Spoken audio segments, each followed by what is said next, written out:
Hello, everyone. Good morning or good time zone for everyone else who didn't get up very early to, to watch or do a run. I'm so sorry. I still have my morning voice as I literally woke up like 20 minutes ago or so. So I do apologize. My name is V, and I normally speedrun something like Persona 3 Reload or Final Fantasy 10. Sometimes this is actually my first Final Fantasy 7 run of any kind, and I never thought that I would do one, so this event was just a really, really good excuse to actually try and learn one. So I'll just spend just a couple of minutes to give you an intro, because when people see Final Fantasy 7, they expect like a 7-hour run or something like that. This run is actually just a little bit different. So this run is on PC, it's any percent, and I'll be running it in no turbo category. I thought I was gonna be doing turbo, but when I started learning, I realized that that's the last thing that I want to be thinking about. So this run is actually about, I don't know, well, the real runners, you know? They do this run in like an hour and a half to, I don't know, hour 45 or something like that. I gave myself 3 hours because I'm new. Yesterday I did a run, we finished at 2 hours and 10 minutes, so we'll see what happens. What this run revolves around is basically confusing the game into thinking at some point that you are essentially done when you're not. So we're gonna run through the entirety of Midgar, and then we're gonna do something called warps. So some people might know what warps are, and the first thing that comes to mind is Yuffie warps. We actually don't get Yuffie in this run at all. It's a different kind of warp. So I'll basically be running through Midgar. I'll do cam skip and some other skips that come after that basically make the game think that we're going to win. So it's kind of a gimmicky run. I do hope that we have fun with it. I'll also be making safety saves. Also in this run, there is a mechanic where you do have to make some saves because you have to like load them, reload them, and whatnot. But we're gonna have one save to reload just in case like a boss fight goes poorly or something like that. Normally I make 1 to 2 saves as a new runner throughout the run, regardless of the ones that I have to make. So that's pretty much all there is when it comes to this run.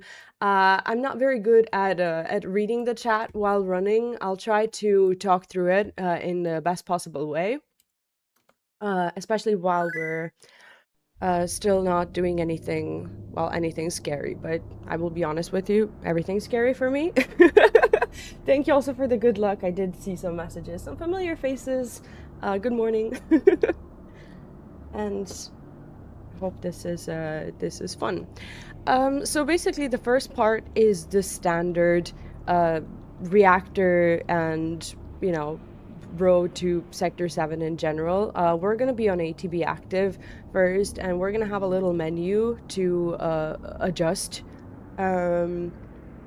Just like cursors, battle speed, and whatever else. There's a skip that I won't be doing. It's called like a Barrett naming skip, where you don't have to essentially name Barrett. I don't know how to do it. So in this run, there are some mandatory skips, like photo skip, like guard skip, cam skip. But there are some that if we do them, we do them. If we don't do them, that's completely fine.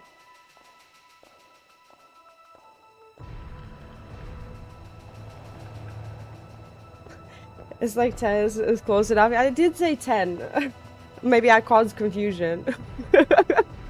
I'm fairly new at 10 either. Not this new, but fairly new. Actually, I think I'm rather fortunate to have been, I guess, rouletted out for this one, because in my roster there was a Final Fantasy X Nemesis %, which I don't know why I put in there, and I'm just glad that I'm not running that one today, because I think I would just die.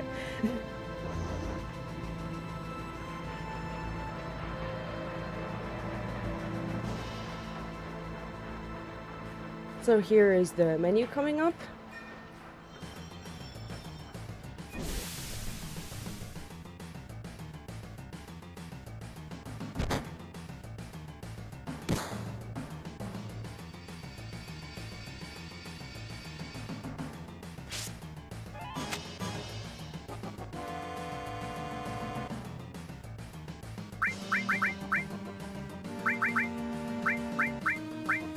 and we're gonna switch everything to fast.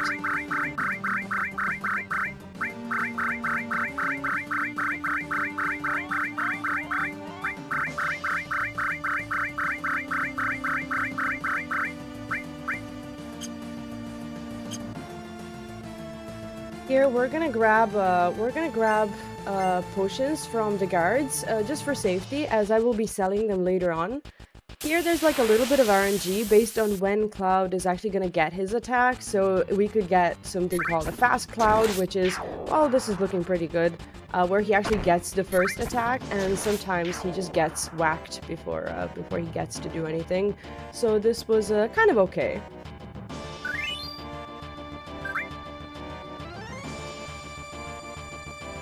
And I feel like, I'll just be honest, my movement is very shaky, especially on some screens, as this game relies a lot on good movement for avoiding encounters. So that's like another thing that I really want to practice, as this is the run that I want to continue to run. I actually kind of fell in love with it. And it's really fun. It's really gimmicky, and it makes you feel like you're actually running FF7 without doing all the really hard things. So here we delete names because the text boxes, they run faster when the names are shorter. There is a little trick where you don't get to like delete the full name and just save it, but it also requires a little bit of speed, which is, well, something to work on.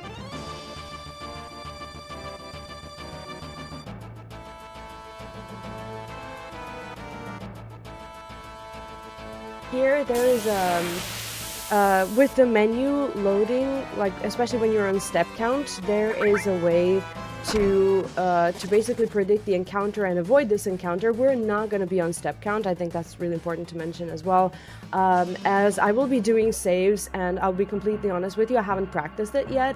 And in this run, I believe that step count only saves about 2 minutes or so, so it's not really that big of a deal. Step count is a lot more impactful in the FF7 full run, and I do believe that I can save like up to 20 minutes or something crazy. Please correct me if I'm wrong on that, but it's much more significant. Here we're gonna be doing saves, and we're just gonna take it slow.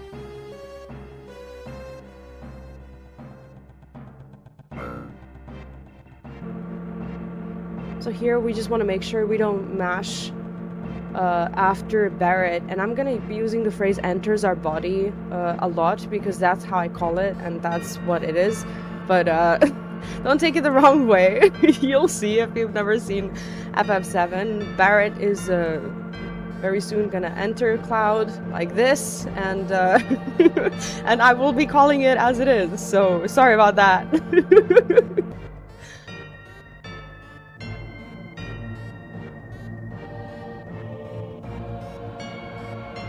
Like I said, since we're off steps, we're gonna have some extra encounters. We run away from all of them unless otherwise specified.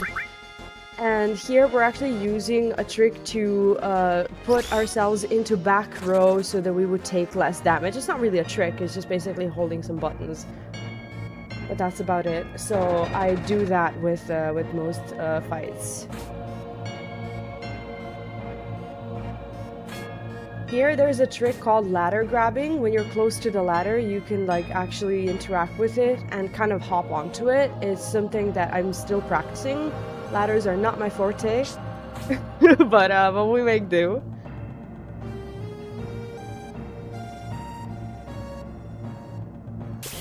This is actually a good place to get an encounter. If the movement is really sloppy, normally I get it at the top of that pipe from the little experience that I have with this run. There's that. And here we're gonna make a save. I've stopped making a save here. Actually, we don't have to make it now. We'll make it after we come back from Scorpion. So our first fight is coming up, and this is the Guard Scorpion.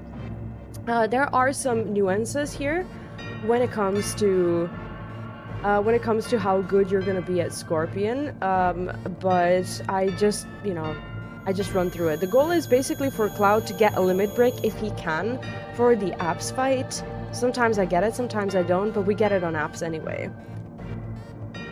So basically we use Bolt with Cloud and attack with Barret, and I attack during the tail up phase if I notice that the Cloud needs a limit break. So here I just Bolt and then attack with Barret, and he's gonna do 2 Surge Scopes, and then he's gonna do an attack, and then he's going to lift his tail up. We shouldn't, like, the game tells you not to be attacking while the tail is up, but if you attack him, he'll attack you back, which is actually not that bad when you want to get a limit for Clouds. We might just be able to. So this is the second Bolt and the second turn. I wish I could explain these things better because, you know, there's some fantastic FF7, you know, runners out there who will, you know, tell you all about this in detail. I'll try to do it justice.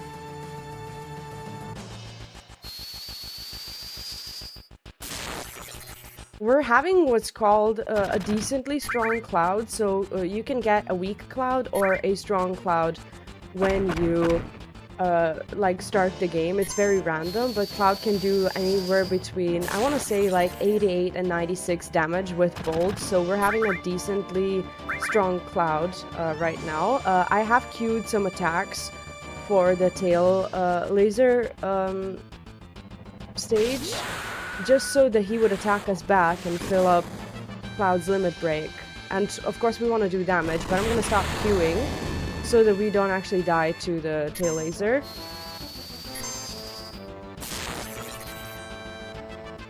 We're not gonna die.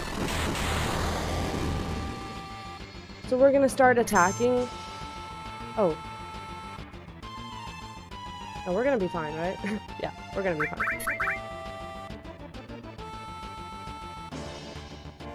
I'm still a very nervous runner, as you'll notice, when it comes to this one.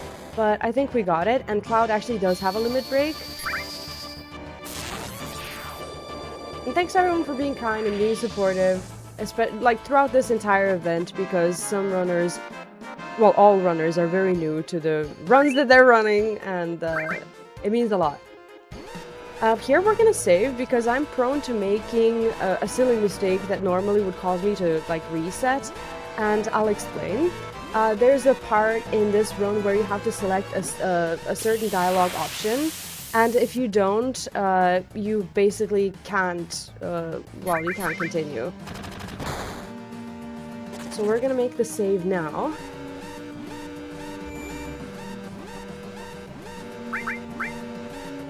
I have a lot of saves, so I'm actually on my 10th slot. Not great. Let's save it here. Okay, so we know that if anything goes awry, we have this actual one. We're not going to be dying or anything, because we have... we're going to be, well, running from everything, and the game is going to heal us fully at some point soon, so our goal is basically to just pick up Jessie, very important, and to leave the reactor.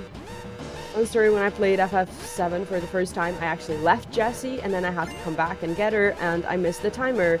And later on I was told that that is the rite of passage of Final Fantasy VII, so I was one of those. Left Jessie. This ladder here can be a bit tricky to get onto, and normally I struggle with it.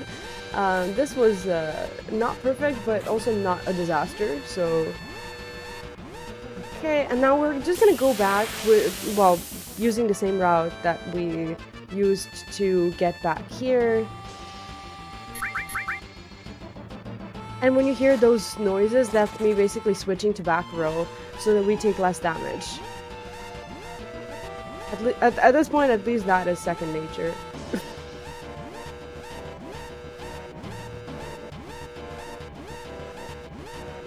Okay, and here we're just gonna go back. There's also a trick to getting like a faster elevator by just mashing quickly through the text. I haven't concerned myself with that.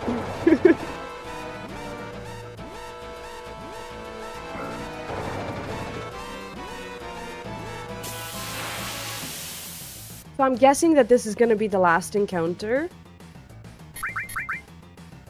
in the reactor. And then we're gonna have a small cutscene, which marks the, well, leaving the reactor, essentially. So all of this is now cutscene. And it's not really a break or anything, it's gonna go back to the actual game very soon. There's gonna be a part where the guards are gonna prompt us to fight them, and it is crucial for you to select that you're gonna fight them later, which means never. But, out of basically trauma of selecting fight them sometimes, because it basically takes time, resources, and you probably can, I don't know, you can't die really, but it's not speedrun friendly anyway. I do save at the end of the reactor, so just in case I messed that up, I like to have a save there, but I haven't made that save in a while.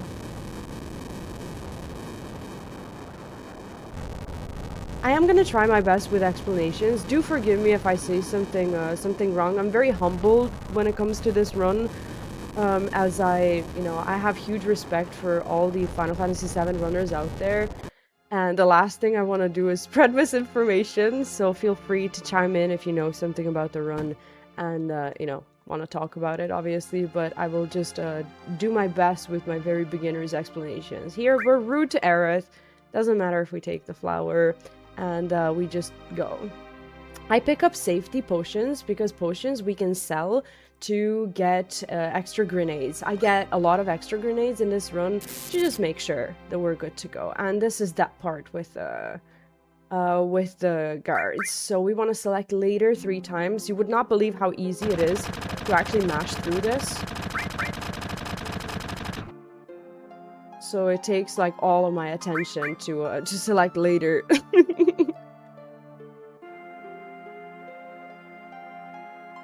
Yeah, Jessie at this point in the speedrun is just an inconvenience.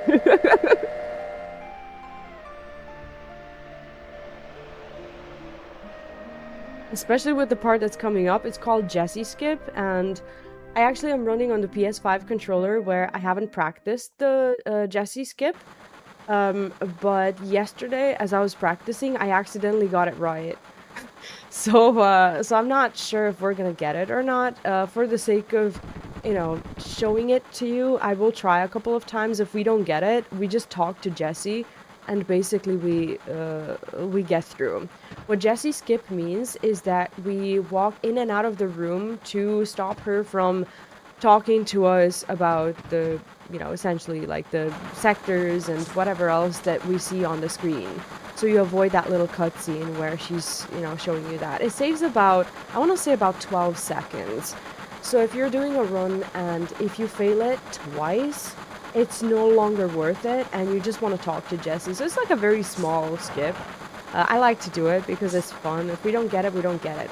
It's kind of finicky because you need to basically buffer your menu and you need to position Cloud's pans to, like, the triangle of Cloud's pans to be touching the bottom of the screen. And then you need to talk to Jessie and the conductor at the same time. So basically it's like a, it's kind of like a paralysis dodge, that's what it's called. So paralysis dodge means that you're avoiding being frozen in the game. So it's gonna start, it's gonna say, oh boy, and then we can start running. You have to run through this section. I'll be honest, I'm very heavy-handed with it. See, now we failed it because we talked to the guard. I'm gonna try just a couple more times as we have the time and I'd like to show it, but if we don't get it, we don't get it. So here we're trying to position Cloud's pans to touch the bottom of the screen. I'm hoping this is right. So I'm buffering the menu. And then I'm... Okay, I didn't... Alright, let's try that one more time. Just for the sake of it.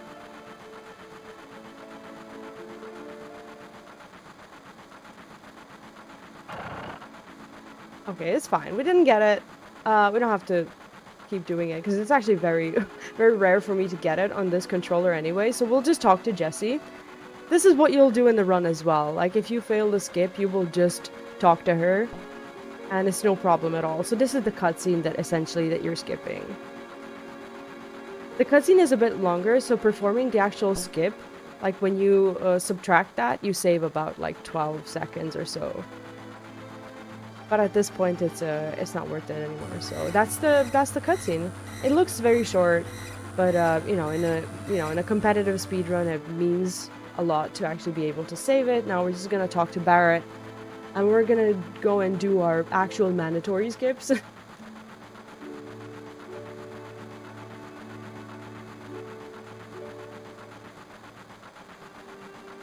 The first big skip coming up is guard skip, and that basically means talking to the guards and positioning Cloud into the right pixel so that we can skip a big portion of the game. And I think it skips about, I want to say, 20-something minutes of a lot of story and cutscenes. So it's an important skip. We can always reset it if we fail it. It just basically revolves around tucking Cloud into a particular corner of the map and getting something that runners like to call a sausage pixel, meaning that at some point Cloud's arm, when aligned against the guard, is going to look like a little sausage, and that is your cue that you can wiggle through the guards. You'll understand more about it when I get to it.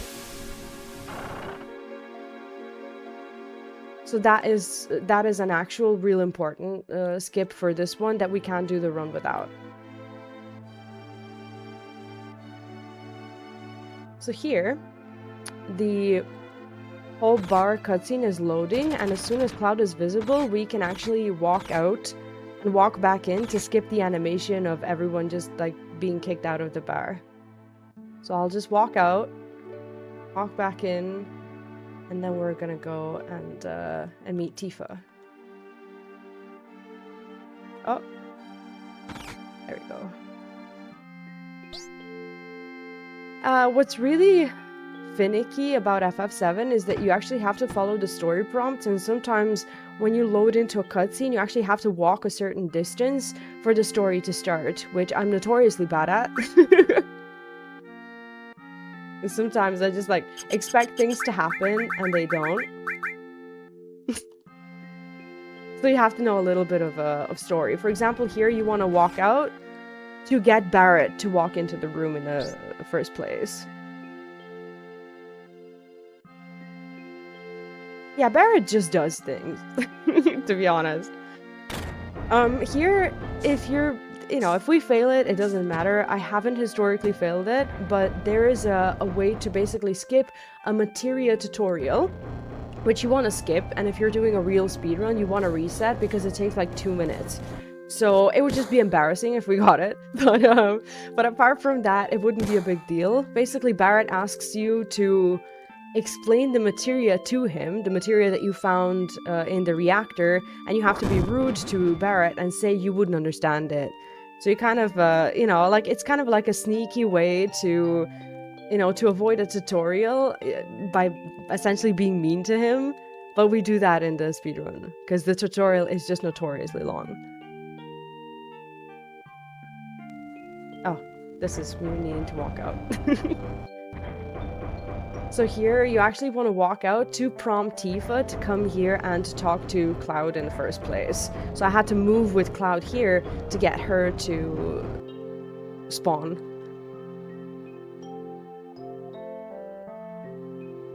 This run was very intimidating, especially after watching a lot of full FF7 runs. I never thought that I could do an FF7 run in the first place, but I'm just happy to be here. Yeah, picking the sphere grid tutorial, I have been there, and I've been there during the the races with friends as well. I've done blitzball tutorials, sphere grid tutorials, I've done it all. Oh yeah, blitzball is like 2 minutes, and the problem with blitzball in FF10 is that you actually have to know how to get out of the tutorial. So when it happened to me, I just panicked, and I was just like, yeah, just get me out of here. How do I do this? Because I'm not a very good blitzball player either, and I wasn't reading the tutorials, so that was a nightmare that I'm not keen to repeat.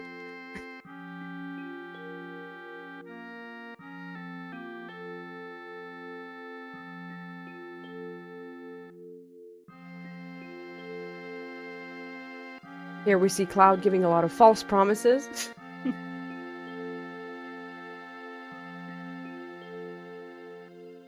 I always find it funny how he's just basically peeking behind the well thing. I just love Tifa's theme so much. It's so nice.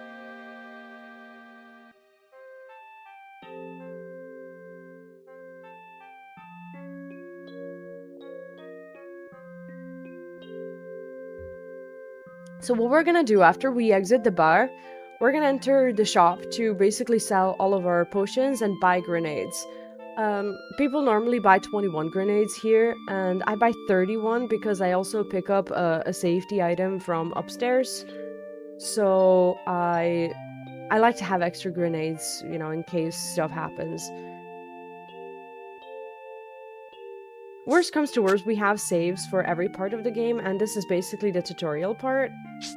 Here, he gives us the materia. Oh, the money, actually. No, this is not it, sorry. We need to sleep first. I do confuse those two a lot. We haven't gone to bed yet, I was just yapping away.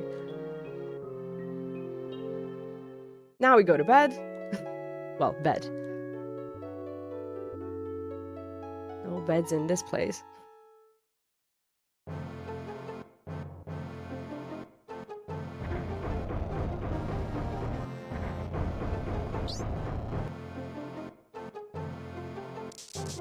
Okay, so here. Don't know how to use it. We say you wouldn't understand, make him feel bad. And then we go to the shop.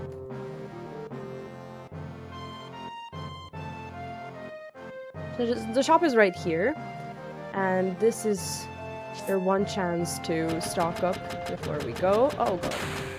So I go upstairs. People normally don't do this, but there is an item here. In the... Yeah, you get an ether that we're gonna, well, sell immediately. To get extra grenades. It's a safety one, so I don't want to mess around.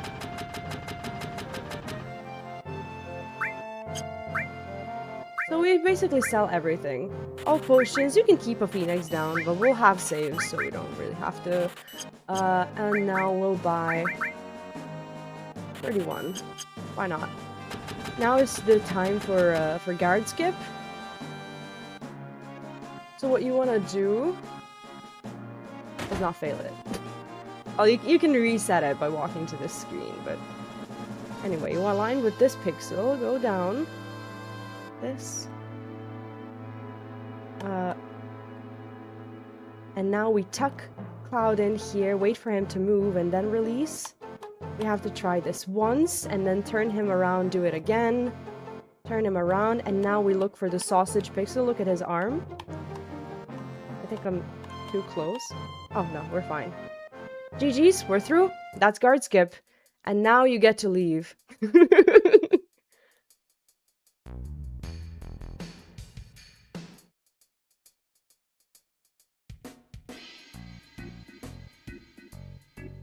Now you're done with all of that. It looks like when you're watching it for the first time, you don't really know what's happening. It's very finicky. I'm always scared for it, but I like it when I don't have to restart it. Feels good. So that's one of our like mandatory skips. There's a way to tuck yourself in here because this is the guy that we want to talk to. If you talk to him more times, he gives you more text, so you want to be careful. And now we go and we search for Tifa. So we go all the way to Don Corneo's mansion. Here you want to wiggle like the shoulder buttons to the left and right a little bit as you're running, but you don't have to do that when you're going back. When you're going back, you just hold down. That's kind of nice.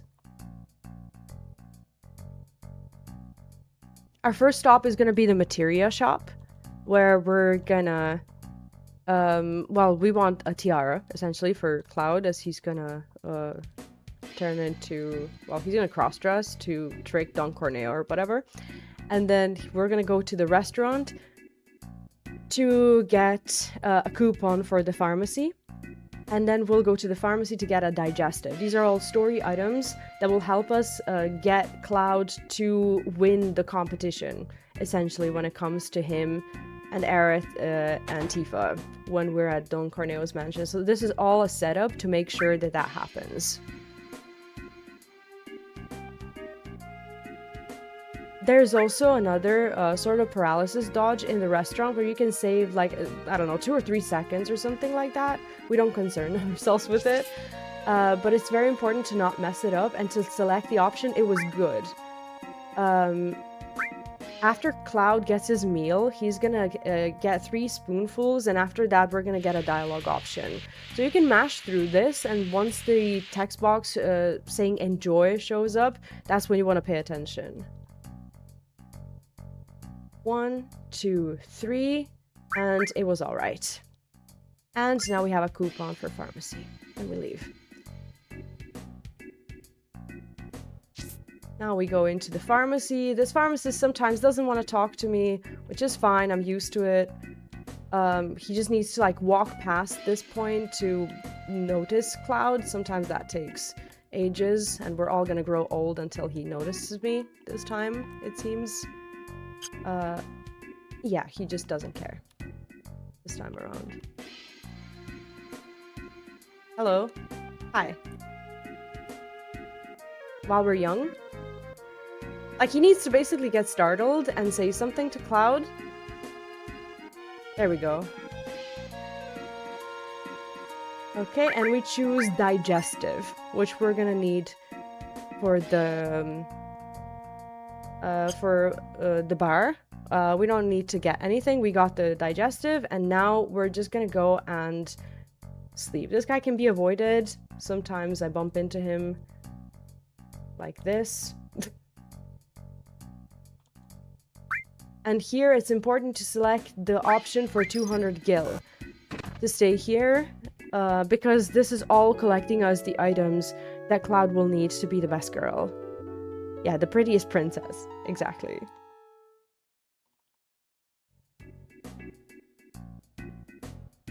Okay, and now after this, we're gonna go and, since Cloud now believes that all he needs to do is just basically get the dress, we're gonna, well, not go there first. We're gonna go to the materia shop to pick up the materia, well, to pick up the tiara that we ordered overnight.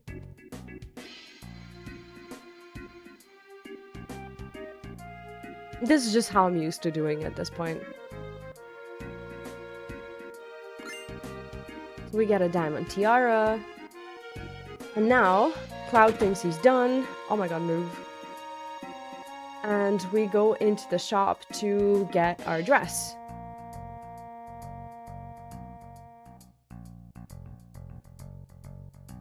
There is a skip here coming up called bar skip, which I also don't do because it can glitch and kill the run. I glitched the game about 5 times and I still haven't learned it. So it's a bit finicky, and it's a paralysis dodge. It saves also about, like, I want to say 20 seconds.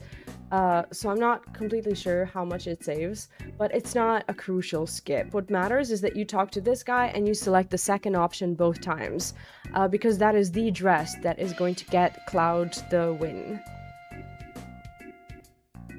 So this run has a lot of improvements if I want to, you know, work on it. But I'm showing you the basic skips. Soft and shimmers. That's the description of the dress that Cloud wants. And now we're gonna give this lady the digestive so that we get the, I believe, the sexy cologne.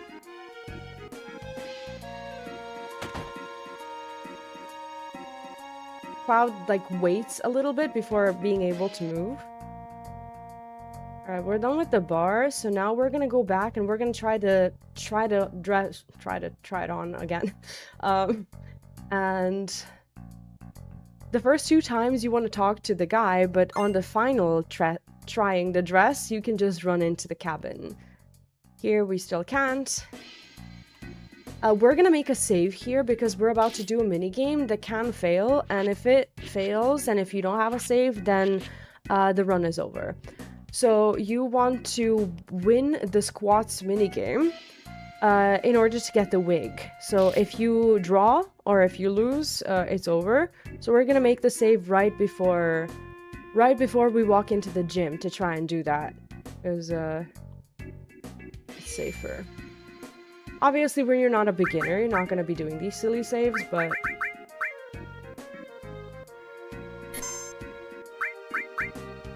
and I'll just save over the reactor one. There are very few, like, times when I'll save. I'll save a lot more today. We're gonna go straight into the gym, and we want to run straight towards this guy so that we avoid Cloud's animation of walking, which we did. And here you want to skip the tutorial as well. So after we see the instructions, we have to select the correct dialogue options.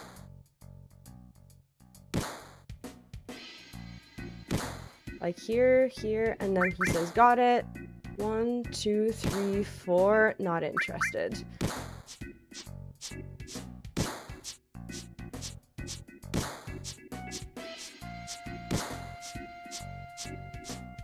Sometimes the other guy is very good. Okay, we made one mistake. It's still salvageable.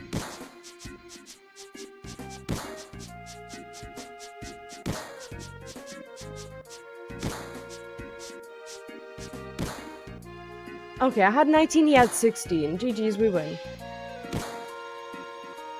One mistake the game normally tolerates unless the RNG from the other guy is too good.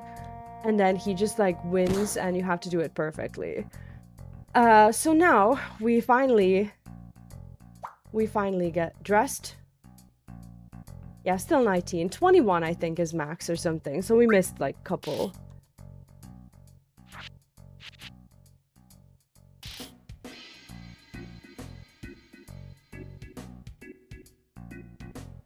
So here we wait for Aerith to change and enter our body, and then we don't talk to her. But we can talk to her while she's in our body, which is a bit of a weird thing.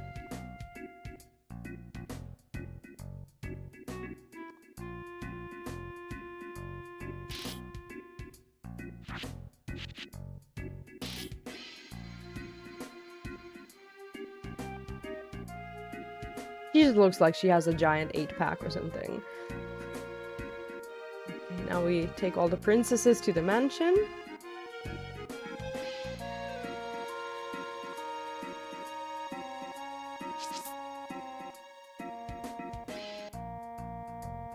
And hopefully we got everything.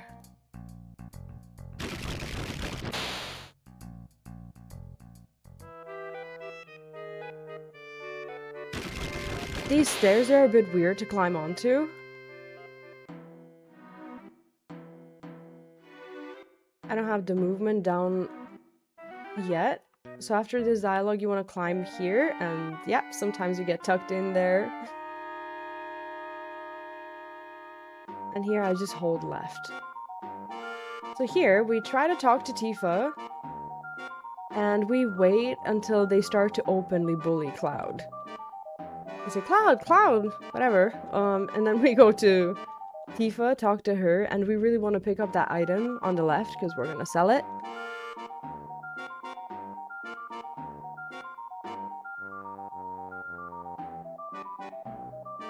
Like this. Now we're just gonna be talking to Tifa for ages.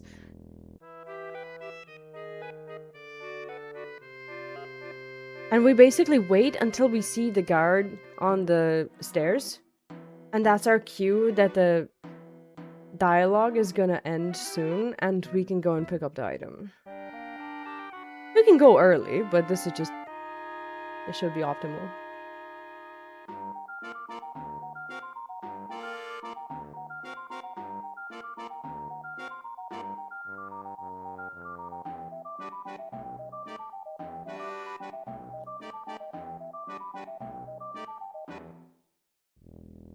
This is the guard.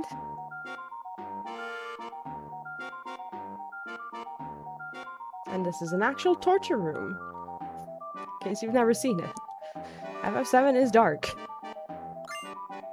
Okay, we get an ether, and now we just run up, they enter Cloud's body, and we go. And let's hope Cloud is the best girl today.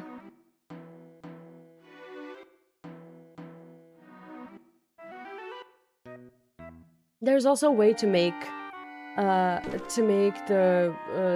Don Corneo stuff faster in his room. So there's a dialogue option that you can select, which is always the second one, to make sure that he just talks to you less. But it only saves a few seconds. Do all torture rooms have to be Rick and Underground? Pretty much.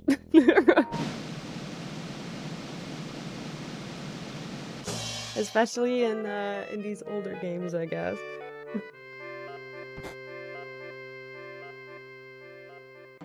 But like, as you know, kids, whoever was playing this at the age 7 or 8 or 9 or 10, it was not the most appropriate thing, but our parents back in the day just did not care, and it was wonderful. Okay, here we're gonna get Don Corneo's hyper. I guess you can kind of tell what that is for him. So we proclaim our loyalty to Barrett as our girlfriend.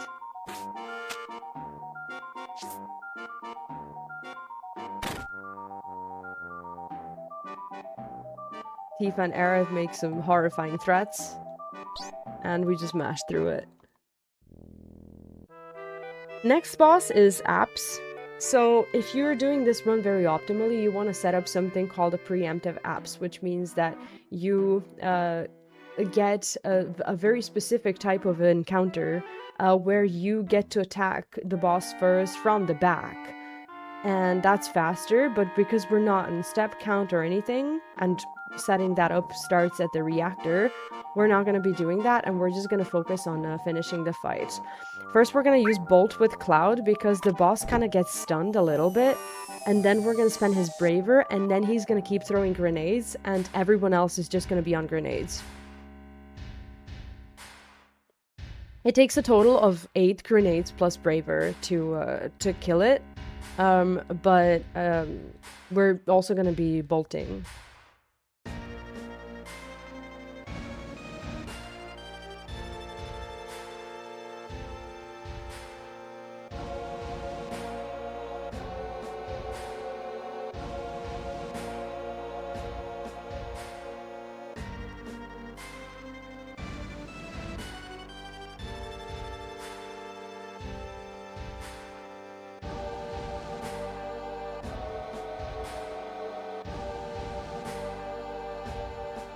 This is just a mandatory cutscene, we just mashed through it.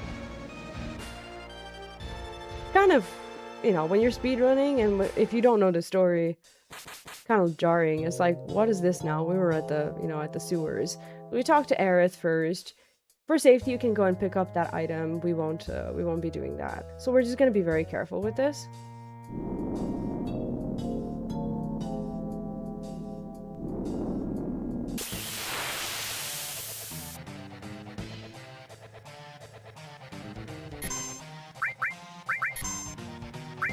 So we're gonna bolt first with Cloud. I'm gonna do the menus very slowly.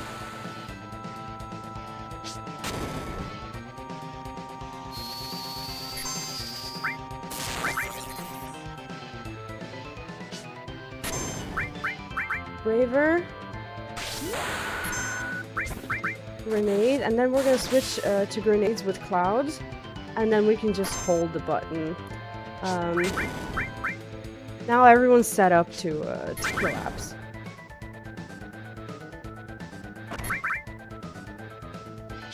Here, Aerith is popularly doom scrolling. She's holding her staff, but it looks like she's holding her phone.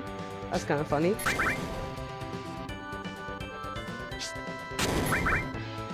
Yeah, I was a little bit unlucky. I'm also taking my sweet time.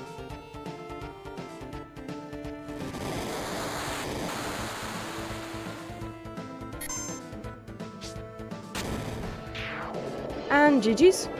It's apps. Could go faster if you set it up as preemptive, but we're just doing a very basic run.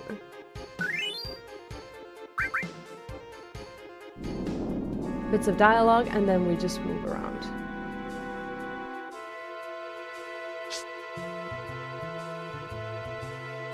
But we got through it.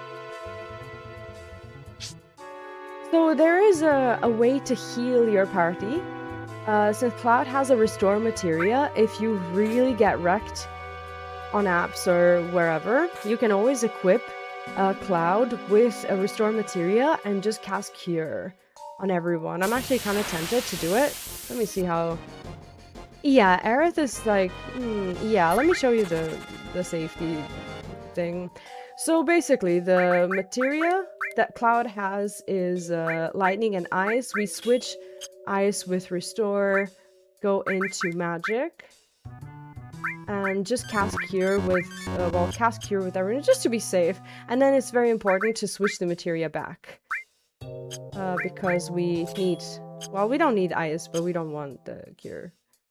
They just switch back in.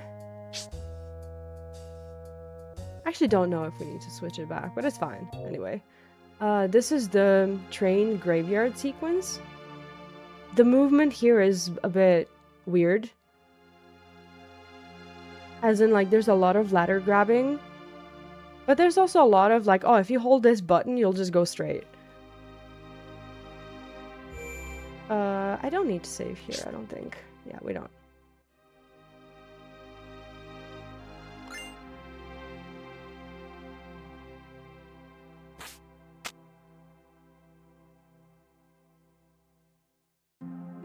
So I just pick up all the safety items, we go to this side, ladder grab, and hopefully we're out of here soon.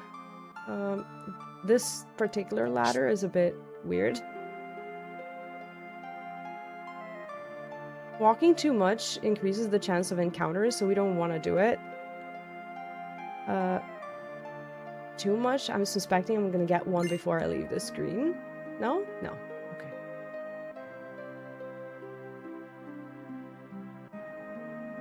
Here we move the trains. While I was learning this run, there were times when I would forget to move the second train, and then you can't jump over it.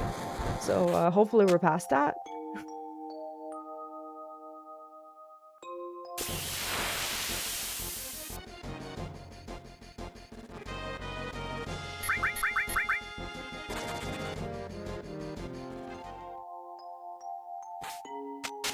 You just enter it and it moves.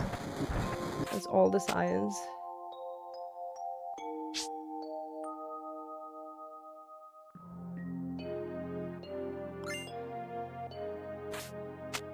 And then you just hold left and you get off.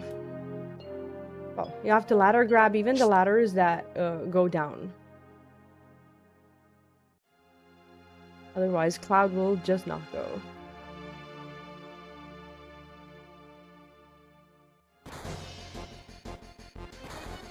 Here, we would get a full heal anyway, but we just healed with the materia, so we don't have to worry.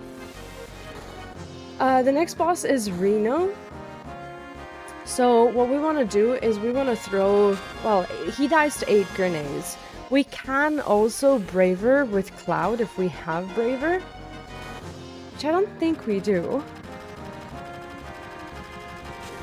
And it basically saves a grenade and is slightly faster. But you can also just queue grenades, and that's it. But sometimes Cloud will get this pyramid that we're not going to remove, and that renders Cloud incapable of doing anything anyway. But if you can get in an early Braver, it's nice. I'm just, for safety, I'm used to just throwing 8 grenades because we have more grenades than we need. This is a... Okay, it's actually weird that I got this first try, because this ladder is very weird to climb onto, because you can't see it.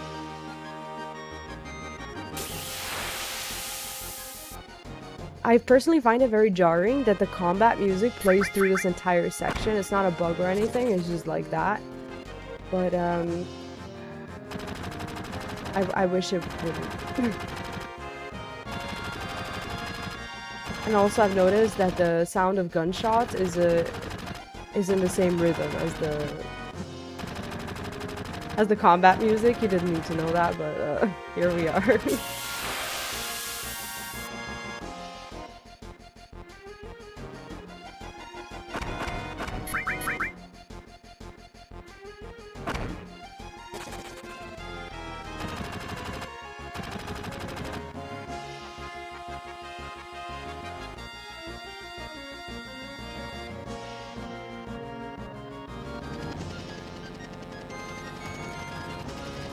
I don't think we're gonna be doing any bravers or anything. I think I'll just cue grenades.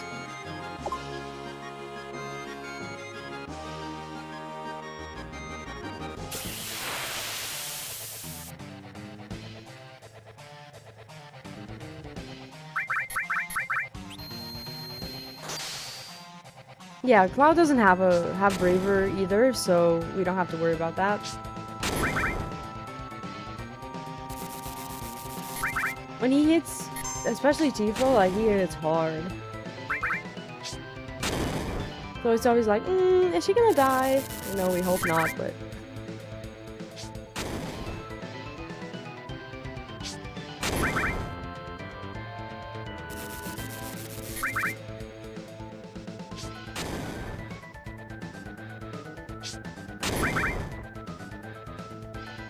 And that's Reno.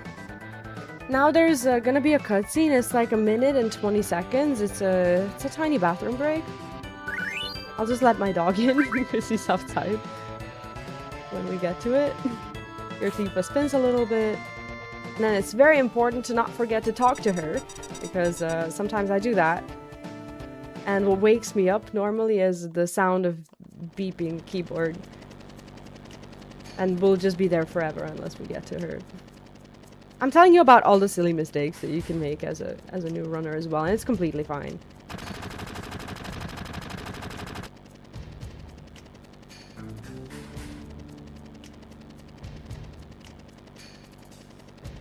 Here, you can move with Cloud a little bit if you want. The goal for the Cloud is basically to be stood like somewhere around here. When the camera pans out, you'll actually walk to Barrett here because it's like the closest point from where you'll jump on the rail. If that makes sense. So here, I'm running to Barrett and I'm ready to talk to him.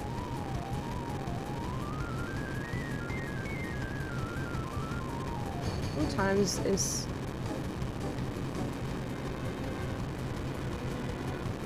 a bit hard to okay, to position yourself. Okay, now I can go.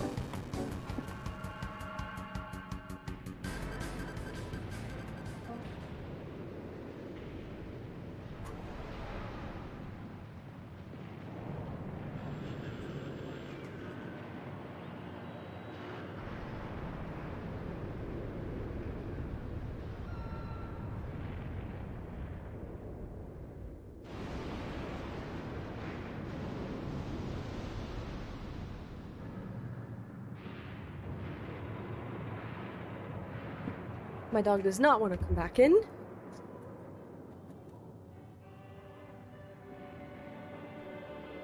That's fine. Alright, so here, after this cutscene, there's just gonna be a lot of sadness and a lot of mashing. Barrett's gonna lose it a little bit. And then we're gonna go to Aerith's house and witness some more dialogue.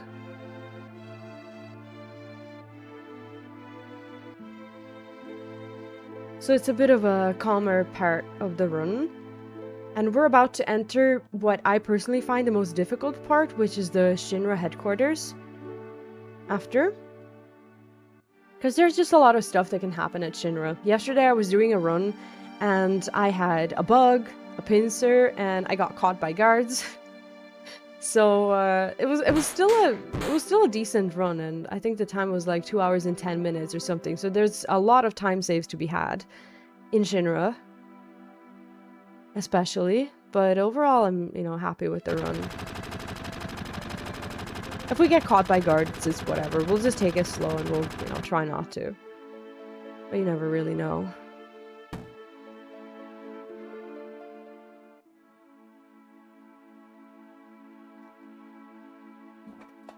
A pincer, by the way, is a type of encounter where you can't run away from it and you have to kill one thing so that you can make way for you to escape. So it loses you time, it spends you grenades, and it annoys you.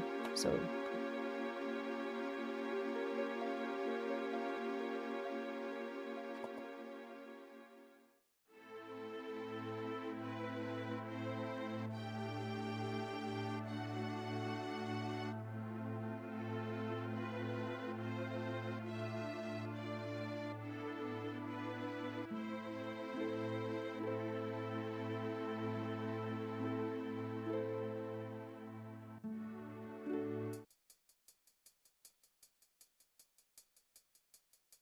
This screen took me a while to learn, and the reason is just not knowing where to go. Because everything looks like you could go there, but sometimes you just can't. Here, Cloud gets a little flashback. And now this really weird pole is basically what takes us down. That's really weird. We go up here, down there, like this. There we go.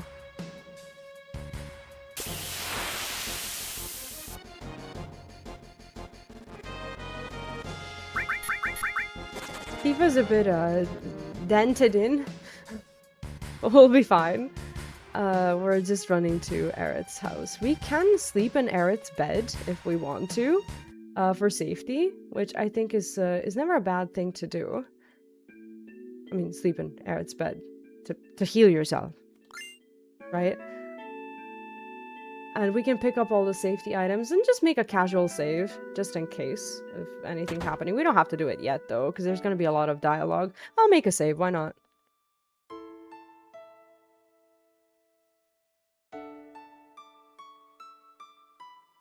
I don't save everywhere. I really should, but...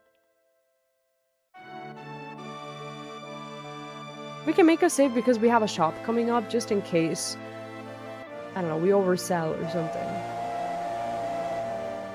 What we're gonna do is, we're gonna sell everything except grenades and any safety potions, and we want to buy around 50 to 60 grenades. We already bought 10 extra, so we already kind of like spent a lot of that money.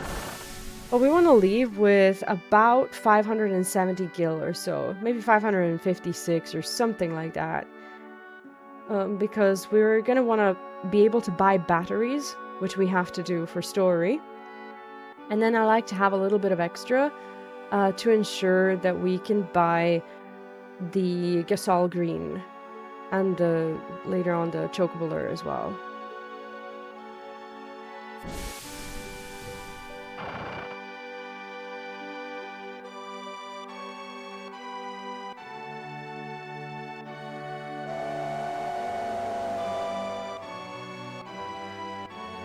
So this is just a lot of mashing. We're just waiting for Aerith's mom to die for a very long time. And it's kind of stressful because she actually looks exactly like Aerith because she has her model. So that's sad. But, you know, you get used to it.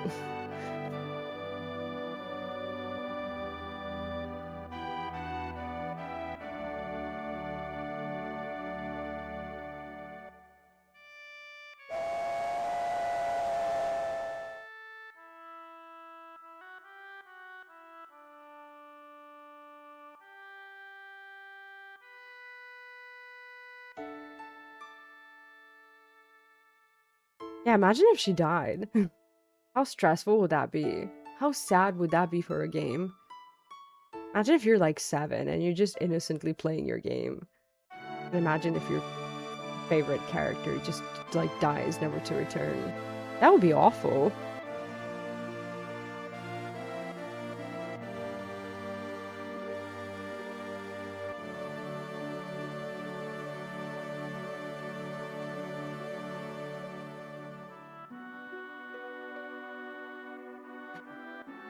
Yeah, that's true.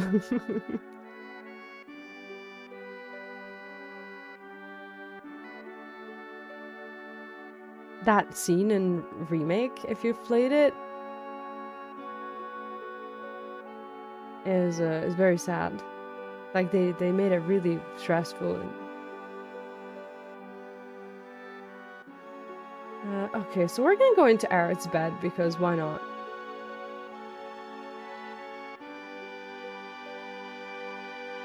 I think at some point soon, Cloud is gonna be able to move. As Barrett is walking away to go and try to sleep in Aerith's bed as well, maybe.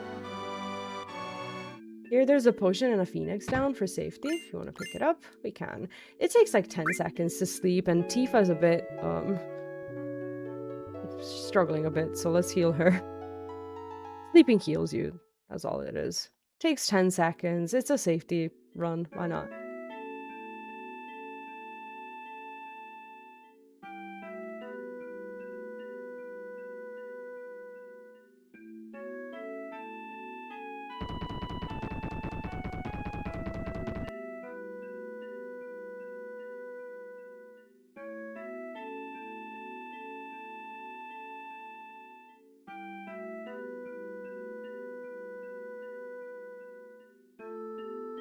I don't tend to save here, but we will.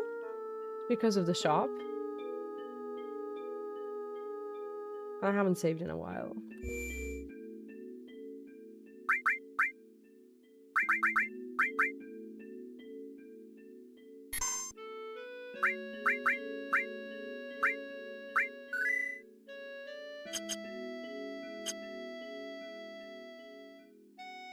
The shop is actually right here, so... Same model as the guy from the small market.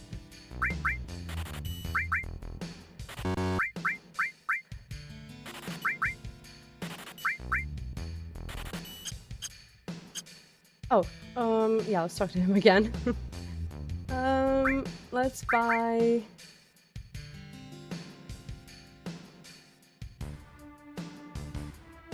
553. We have 80 grenades. I think we'll be more than fine.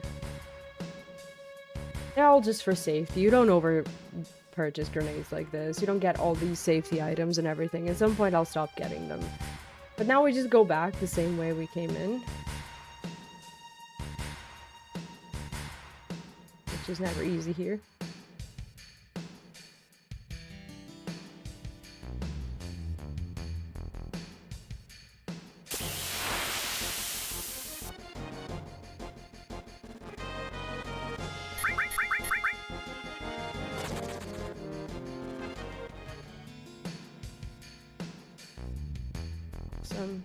Now we go and buy batteries.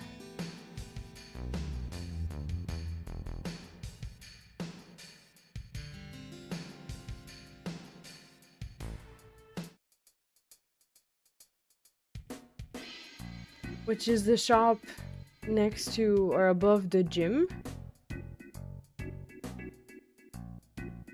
Right here.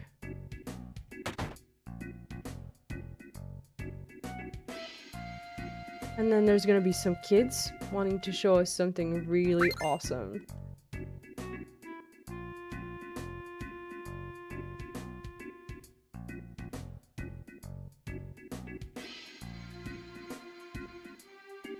Cloud? Thank you.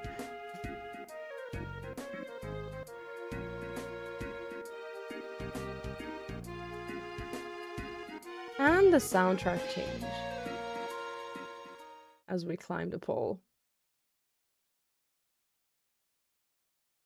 Now, there's a very particular trick here where you'll have to basically jump on a particular swinging pole at the right time. You can't see me, but I only know how to do it in one particular way. And that is by having my eyes closed. I can't do it with my eyes open because I don't know the visual prompt, I only know the audio prompt. So I have to listen for it and then I jump. So I have no idea what happens on screen. You'll be the only ones to see it.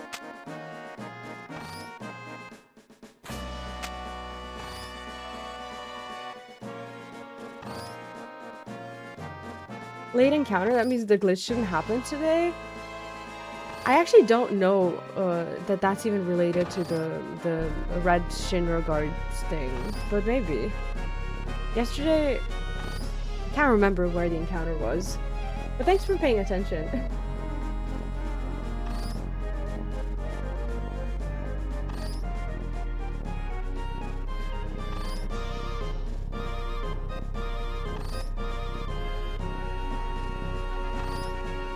Here you just basically hold like up, right, and run so that you can jump on like on the right propeller. We put one battery in. Oh,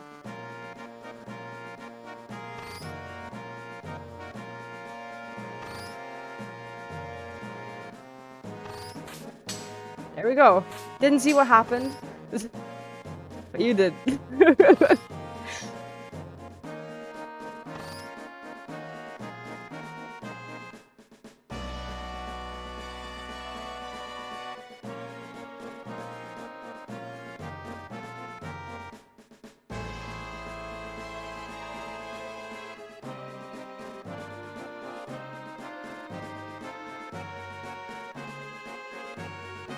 And this is the start of the Shinra headquarters.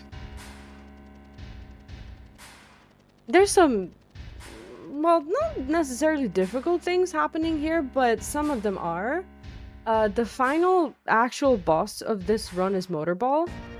Motorball is a scripted fight, but it can get rough, and depending on how our bike game goes, which I am never good at, we can, well, possibly take damage that will make the fight very dangerous. But we'll see. Here, I don't think there's any reason to save, because we're just gonna be taking the stairs. We can, just for the, you know, for the purposes of saving. Yeah, let's save. We're gonna config an ATB weight. It's gonna be important for some fights, and we're gonna put Barrett and Tifa into back row. Let's save at this enormous save point. Why not?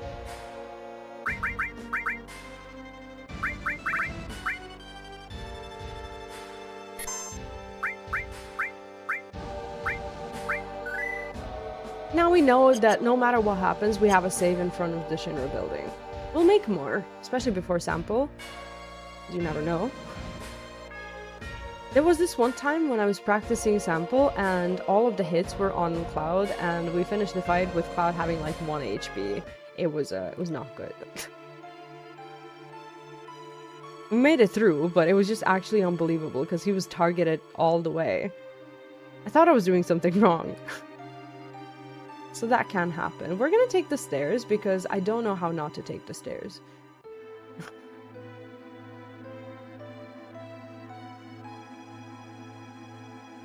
Here, obviously, the less bonks you have, the faster you go.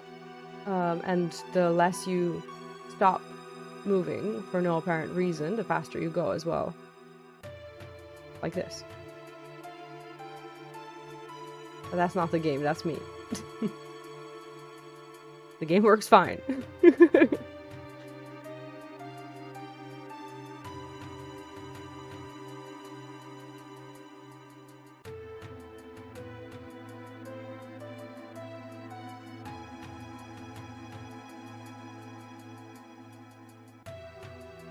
I don't actually exit these dialogues. I think you can if you want to, but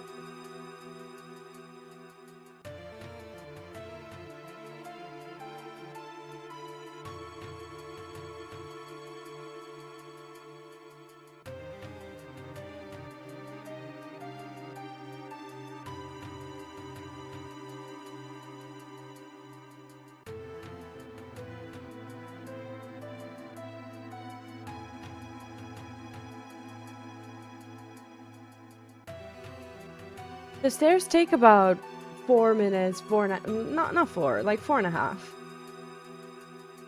Depending on how fast you do go. Sometimes elevators are faster, sometimes they're slower, but they definitely spend more grenades. So we take stairs.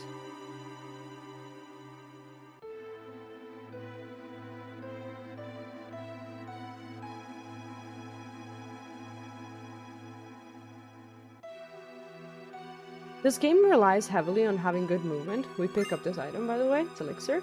It relies on good movement for saving time. So this run in itself is not the hardest thing in the world. But the skips can be difficult to master. And the movement on each screen is something you can always work on. So it's a run that anyone can learn. And I say this with full honesty, if I can learn it, anyone can learn it. But the skill ceiling is quite high, and there's a lot of room for improvement.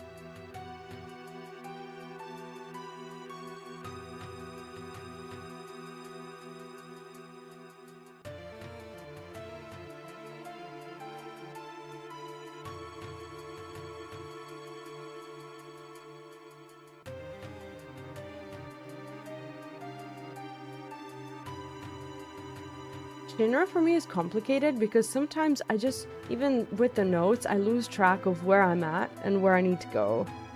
It's very hard for me to learn the story prompts to perform them quickly, so I find Shinra to be the actual hardest part of the run.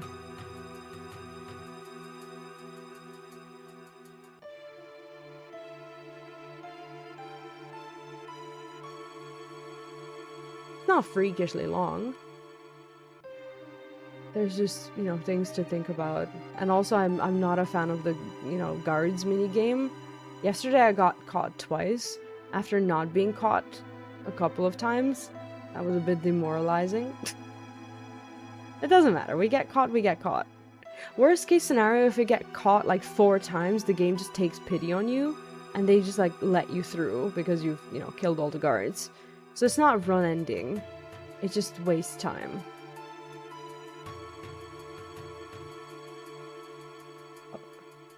See, I was looking at Barrett running and I thought that was Cloud. Sometimes I get them confused when they all run together like that.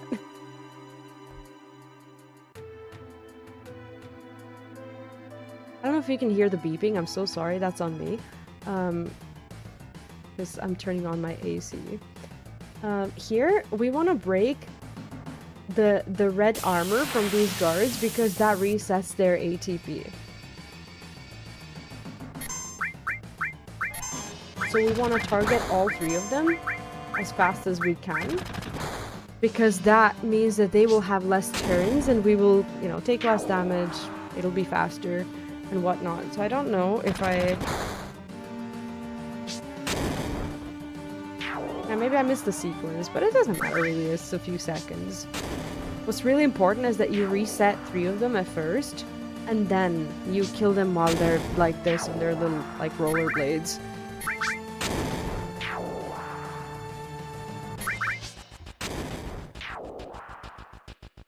And yesterday I had a bug here where there was another set of guards, which normally doesn't happen. And hopefully it won't happen today. We'll see.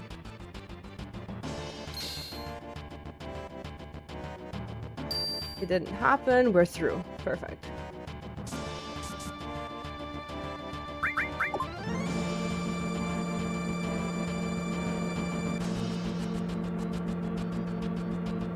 Here you have to talk to Barrett and Tifa to proc the cutscene.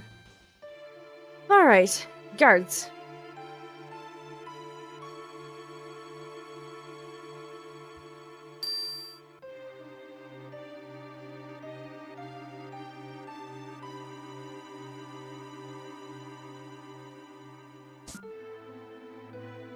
I'll try to take it nice and slow.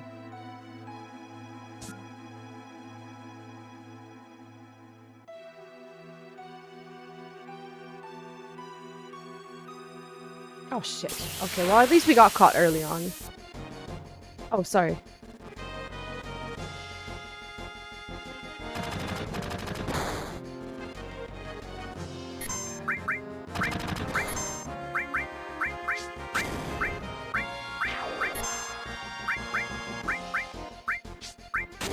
I'm gonna try to target this one. There we go. At least it's early on, right? I went quickly, I don't know why. It's, at the end of the day, it's a little bit of extra gold. It's not that bad, really.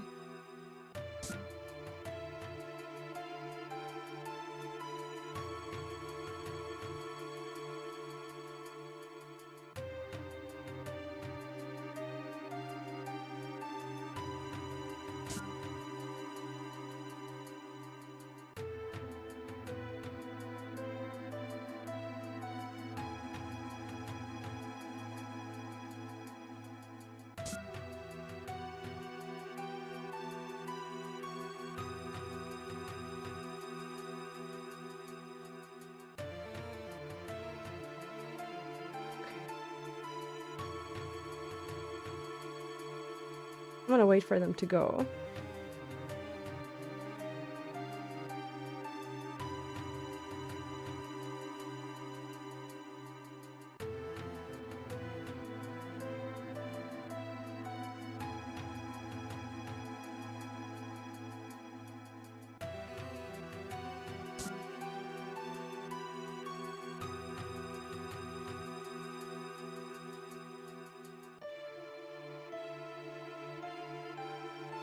And that's the guards. got caught once, but at the beginning, so it's not that tragic. You can actually get caught at the very end, which is painful. You can get caught anywhere, that is, but that one is particularly painful.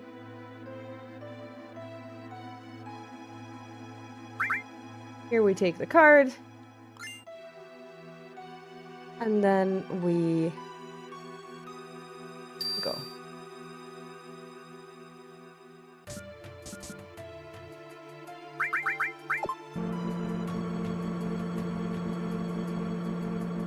So here,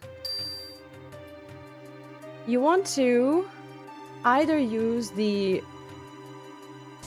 manipulation to figure out the password, which is like a manipulation on like when you enter the screen, but you can also check this shelf, and since it said new, we know that the password is Mako. It's basically how it is. You check that particular shelf, and based on like the, you know, the book that's there, you get it.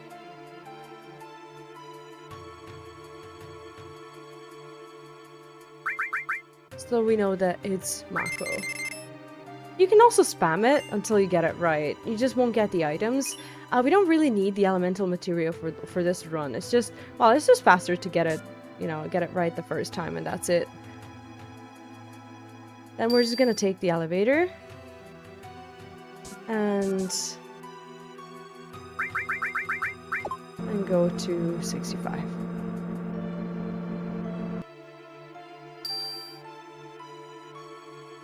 So here we want to open a particular chest to have all of them open up.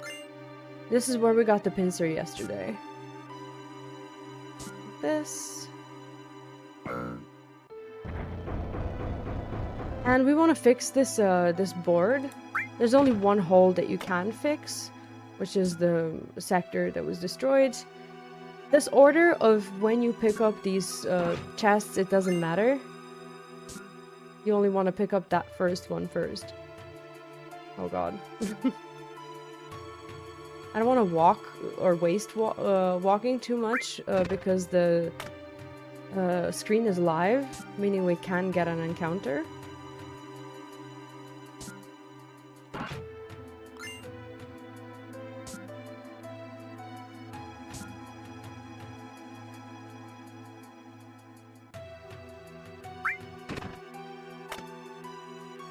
There's really no such thing as the quickest order, unfortunately.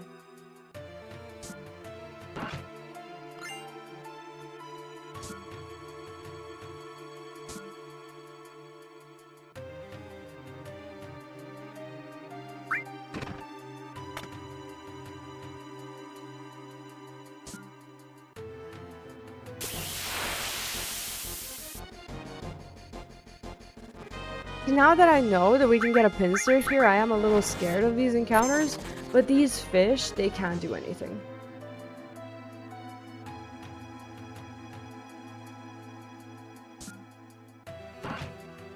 I call them fish, I don't know what they are.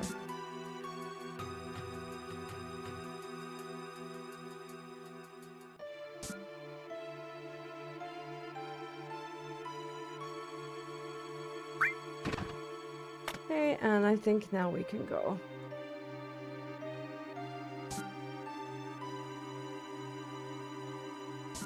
We open this one.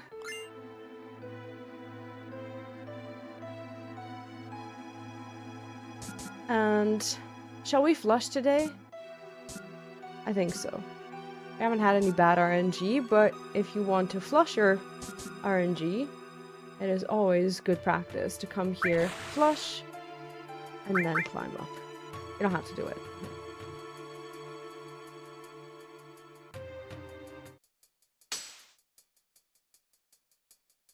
We're through guards, which is one of the more stressful parts. Motorball is quite stressful. It's very scripted.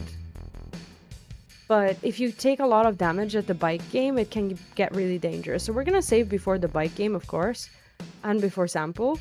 Sample is the next boss, and this is the only boss in the run that involves any sort of weight tricking.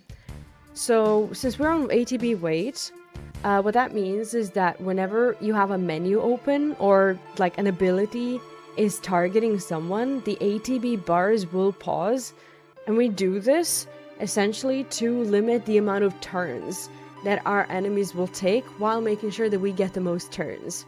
So what we do is we're allowing time to go by while at least 2 people are charging ATBs. And we have to like manually select Sample and not touch Sample's babies, because there's going to be 3 babies. We don't kill babies in this run, so we just target Sample and the fight ends.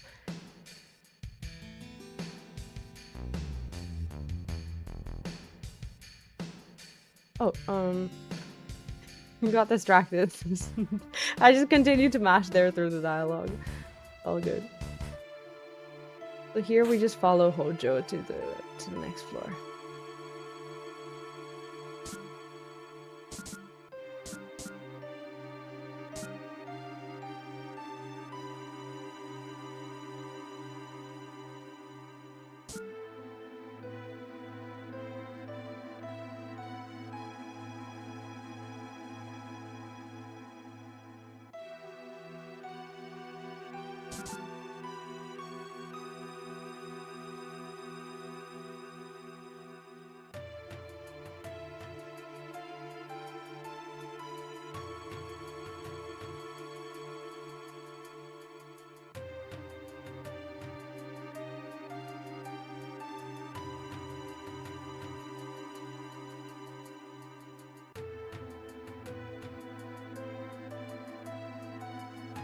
Here, Cloud thinks he's very good at playing Metal Gear Solid, as Cloud decides to hide from Hojo and a Shinra worker, but as you can see, he's hiding from the wrong side. So I think it is fairly obvious to all of us that Cloud is not very successful at it, and it gets quite embarrassing when Hojo just walks by and probably thinks to himself, bro, I can see you. But anyway, Cloud is hidden, and now we go and read Red.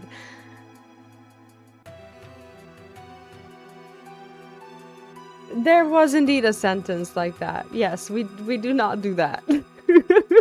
we only kill a Sample.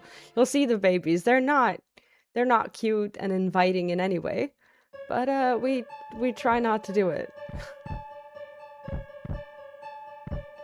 I do try to keep my commentary to a bare minimum, because when my personality leaks into speedruns, it's normally horrifying, so I apologize.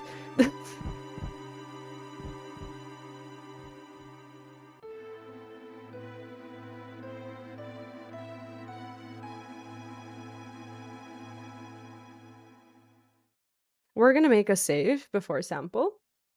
Let me see if we need to heal, just for the fun of it. I think we should.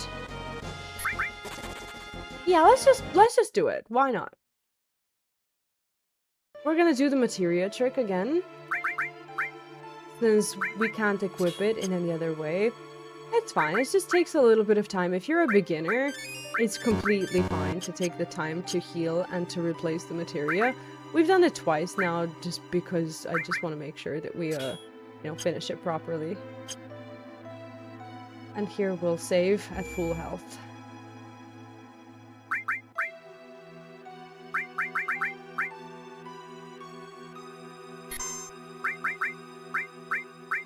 I'm a huge believer in the fact that there's no arrogance to be had, especially when you're, when you're showcasing a run, essentially, and especially like as a beginner. It's always good to save.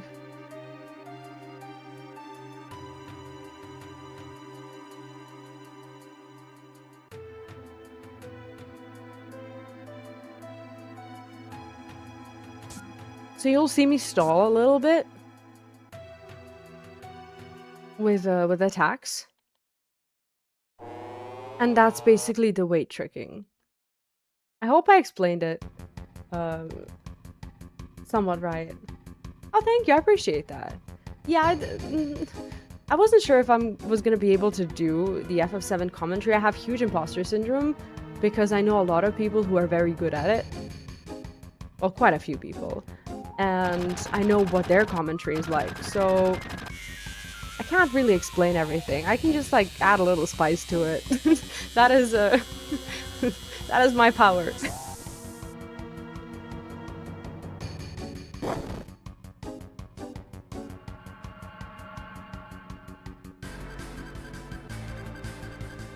So here we don't name red or anything, but as I'm just mashing through it, my red is normally called red 13A because I add A to him as well. Thank you, that really means a lot, honestly. Is I never really do commentary because normally I just talk nonsense when I'm practicing, so this is the first time that I'm actually talking through the run, which is a surreal experience for me. Here we go. The babies.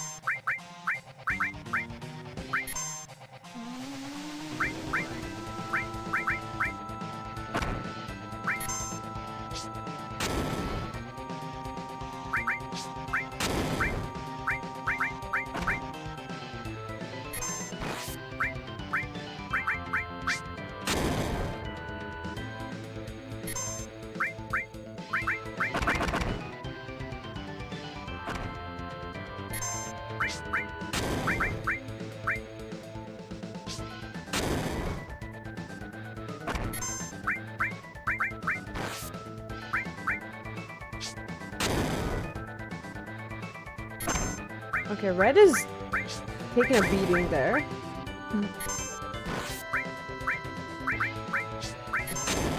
Okay. There we go. GG's. That's the fight.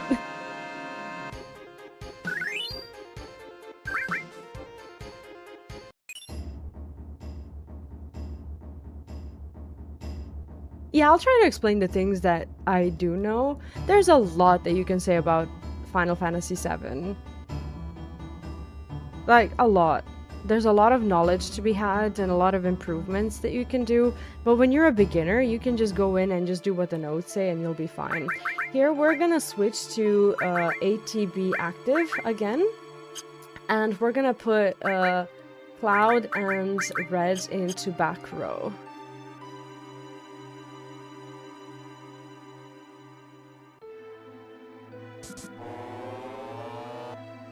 And we're just basically gonna run back to floor 66 elevator. We don't have anything to do here anymore.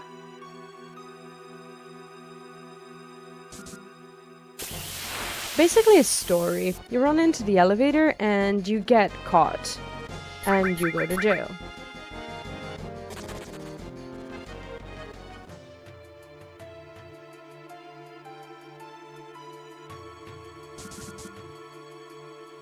No one seems to mind that Cloud is here, so...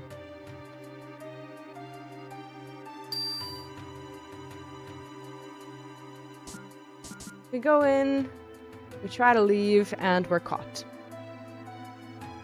There's also another skip in the jail. It's called Jail Skip. It saves a few seconds, but it's kind of weird and finicky. I've never really done it, so we don't really have to do it. And also we don't have to heal because we're gonna get a full heal in prison, which is, well, not normally what happens in prison, but here it does. We're gonna try to talk to Aerith and make sure that we get as little dialogue as possible and escape the jail, but most of it is just story.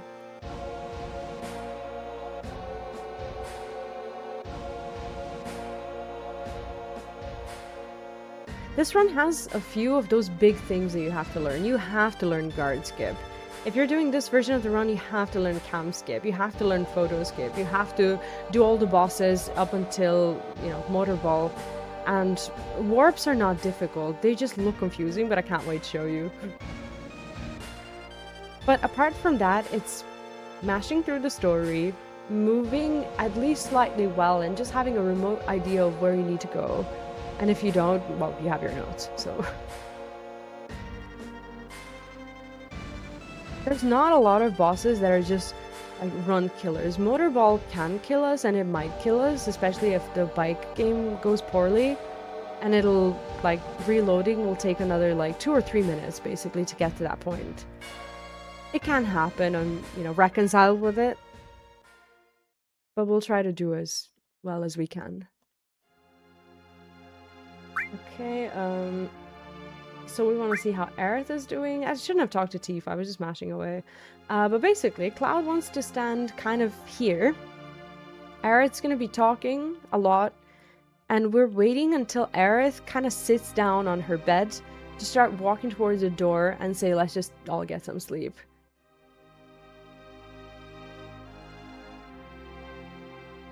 And Tifa's just there listening into our private conversation, wondering why Cloud is just ignoring her, I guess.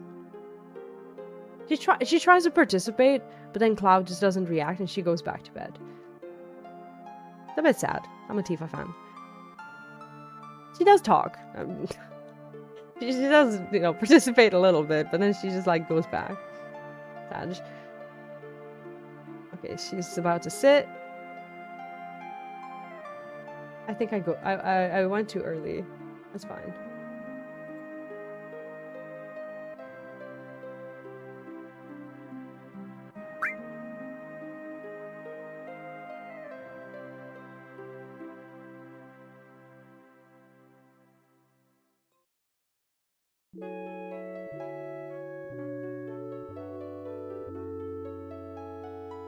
So here I have to talk to myself more so than you. Because there's like a sequence of things to do. I have a habit of touching bodies, and I need to constantly remind myself to not touch any bodies, except for the first body. So we touch body. I'm sorry for what you're about to witness. Talk to Tifa.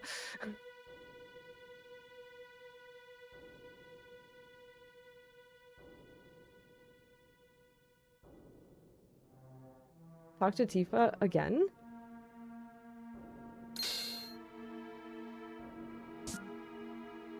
Talk to Barrett. Ignore Red.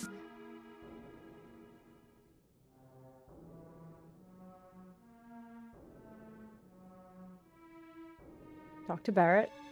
Touch nothing. Red leaves. We get the girls. And then we go. Girls? Yes. Perfect. Now there's tons of bodies. Do not interact with bodies. Talk to Red.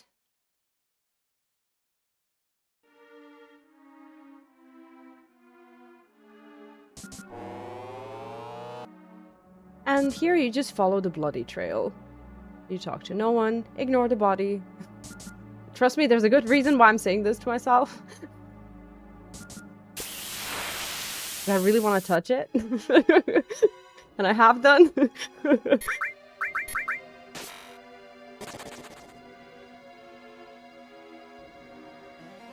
We go up. And you could go to the other side as well. It's a bit faster. So here we don't have to save. There's a particular place where I like to save.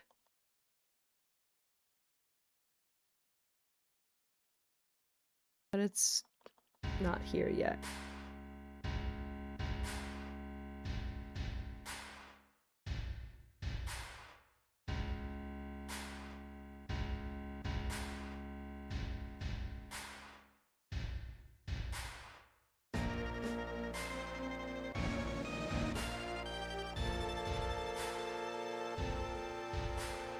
You get a little Rufus interaction, but you don't get into a fight yet because Aerith, Barrett, and Red have a sequence where they fight as they're going down. Here you want to press the right shoulder a little bit just to center yourself to be able to exit the door fast.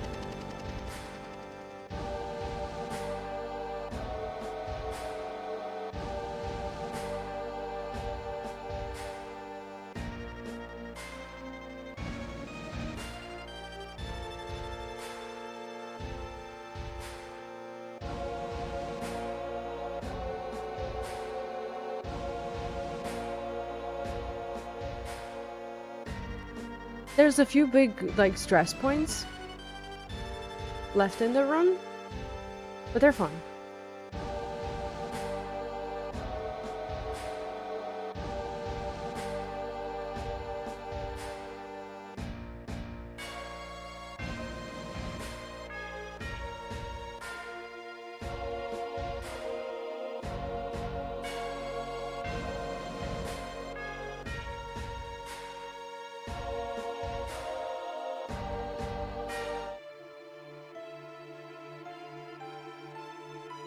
So here, we're gonna have an option to remove all materia or leave it. I tend to leave it.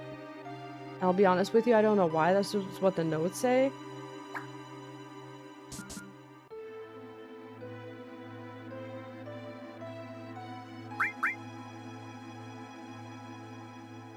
And here Aerith runs away from the blood trail, and this is always confusing to me, and she goes into the elevator. But because we know what we're gonna be doing, it makes sense for it to, you know, to be elevator. Here we're gonna queue grenades for the first boss, and we're not gonna be using any limit breaks right now. There's something really unfortunate that can happen here. You can get slept, which means that your characters just don't get to hit, and that is mega sad. But we're hoping for no sleeps, because then it just takes a while and you take more damage. On the second elevator boss, you can use limit breaks. So you can use Reds and Barretts, and you use Aerith's if you're new and you're scared and you want to heal. She has a healing wind. You can use it, you don't have to, you can just throw grenades. But if you want to save a couple grenades and, you know, go slightly faster, if you can just like manage through the menu, it's a little save. So we're gonna save after Rufus. Because I'm very doom and gloom and I always expect a disaster at Motorball.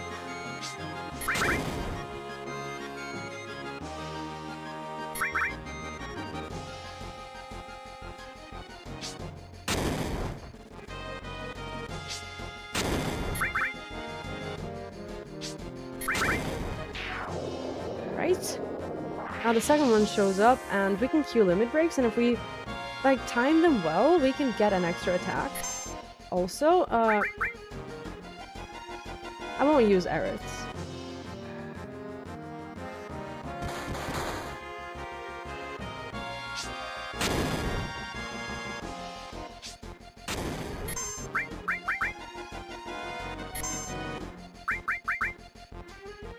Now I have to switch everyone back to grenades.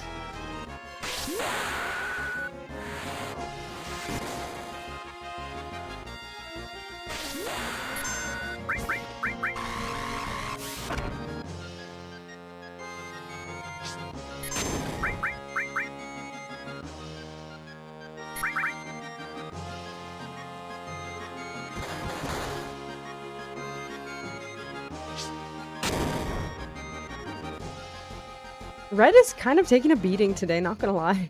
Like, all the bosses are targeting him. We don't have to heal or anything. No need. And that's elevator bosses.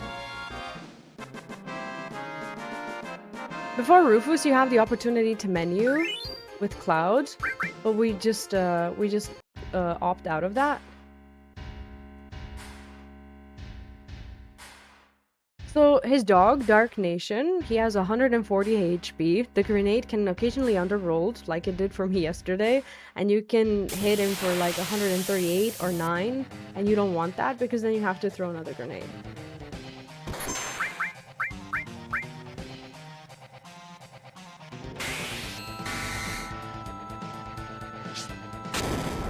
$140, perfect. And now we just...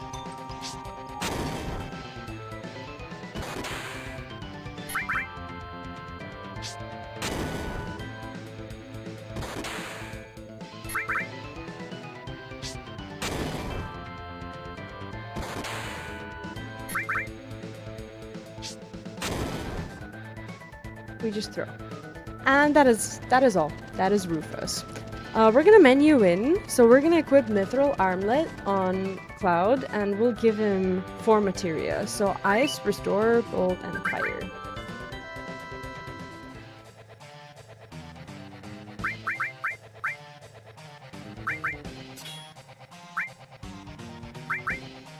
So you give him the green ones, basically.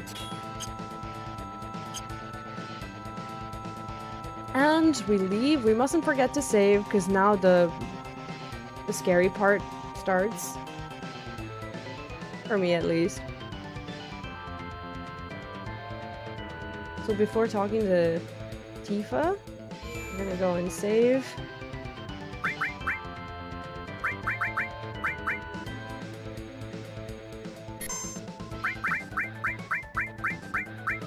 Could have done that faster.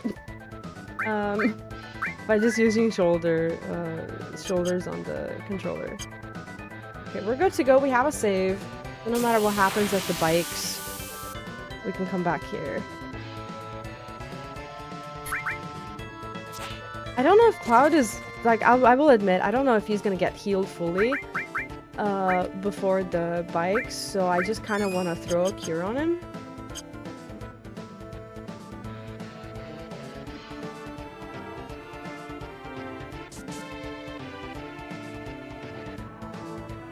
So here, a thing that's easy to forget is that you actually have to move with Aerith to get here. Happens to me a lot. Now we get a nice little cutscene, and now, very important, we have to menu, and we have to put everyone into front row. The difference between front and back row is in back row you take 50% less damage. But if you position yourself as front row for Motorball, whose first attack is to change your positioning, he's gonna put you back into back row. So that's why we front row everyone.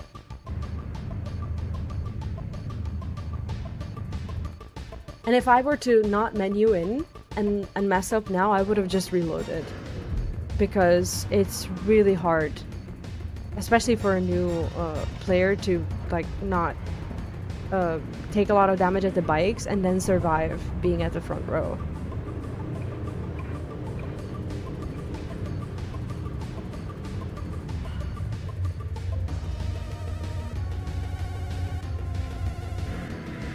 I think it's possible. You still can kill him.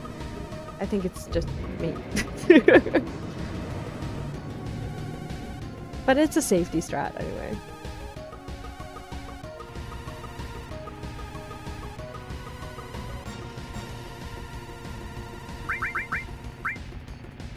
Oh, not config. There we go. Everyone's front road, and now we do bikes.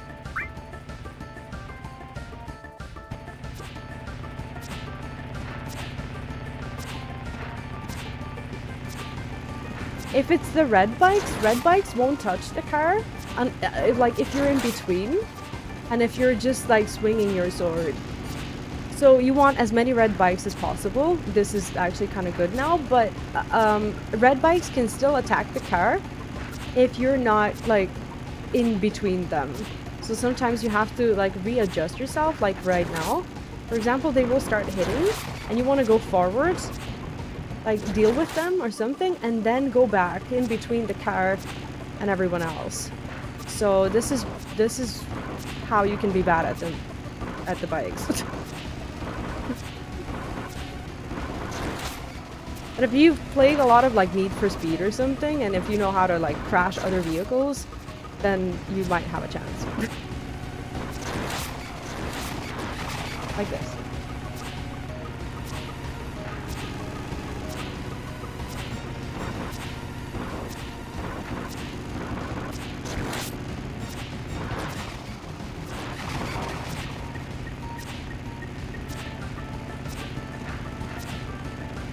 So this is not ideal, but not unideal either. I don't know if that's a word. This is fine. 3 red bikes and we've stabilized. Ish.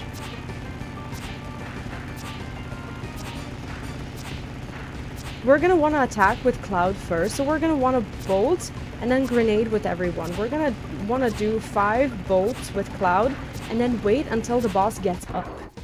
I won't tell you when that is because I'll be busy, but just look at the boss and then we have like a little thing to do and that's it.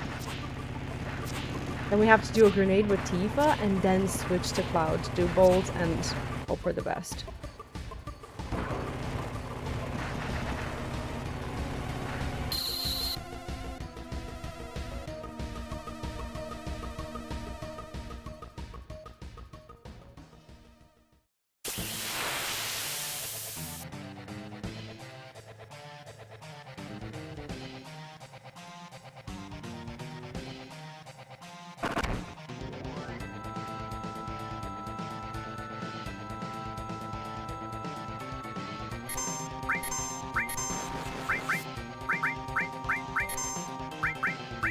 Bolt 1. I have to count this.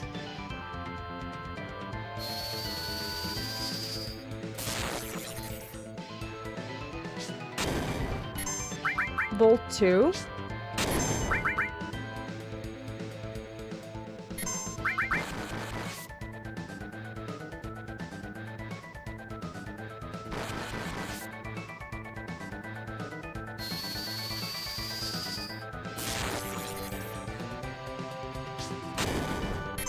Bolt 3.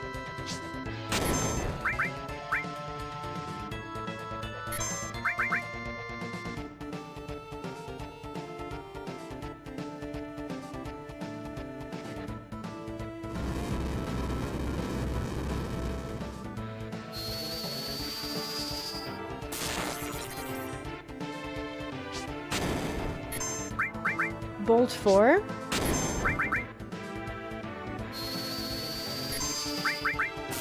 Then bolt 5 and then we wait.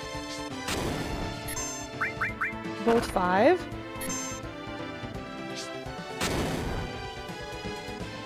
And we wait until he's up.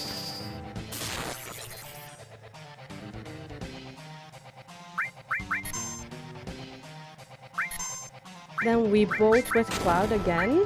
And we throw everything we have at him. And we hope for the best. GG's. Whew, that was scary. That was scary, but we got through.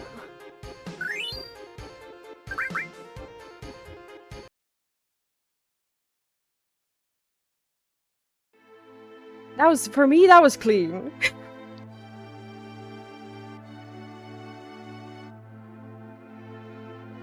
It's an AI scripted fight, sort of.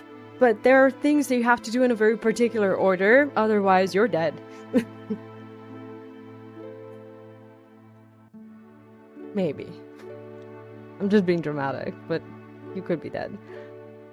Alright. What we're gonna do, once we get to the world map, and also there's a Barrett dialogue skip that I also will not be performing today. Yeah, it was a decent fight, actually. I was very stressed for it, but...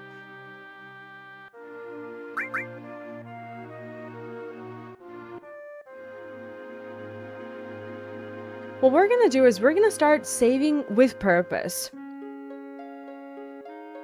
We're gonna go to Cam, but not enter it. We're gonna save in front of it, and we will later use that save.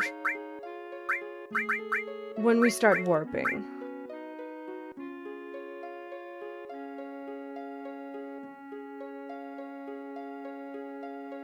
So I just kicked out these two. I don't know if there's, like, any logic to it, really. Okay, so here we're gonna wanna go... We're gonna... Oh, not there. I have to leave the city first. So we're gonna wanna go northeast to get Cam to make a save. If we get an encounter, it doesn't really matter. We're just gonna position ourselves right here. And this is meant to be like a slot 2 that we're gonna use.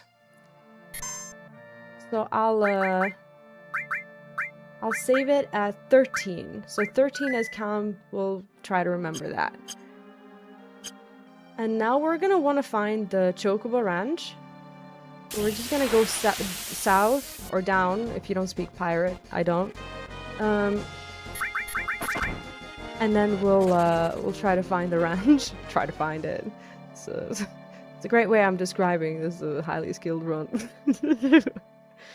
Yeah, just try to find it. You know, it's somewhere. Just walk around, you'll get it. There's a map manips where you can like avoid getting encounters and stuff. This is something that you can do to improve the run, save time, and all of this. But for the purposes, what we're doing here, we just grin and bear it. And Barrett. Ha, that's funny. Sorry, that wasn't funny.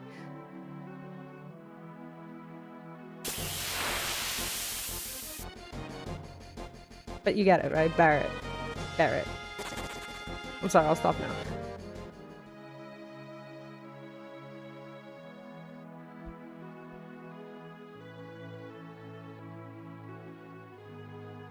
Okay, so we go to the ranch. have to talk to anyone really, except for the farmer who's gonna sell us the chocobo lure. You can sleep in the house if you want to, for safety. I always get stuck here because I can't see Cloud. Do you want the chocobo? Sure.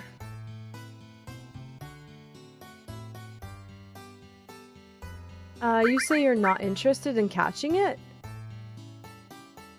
Then we buy it.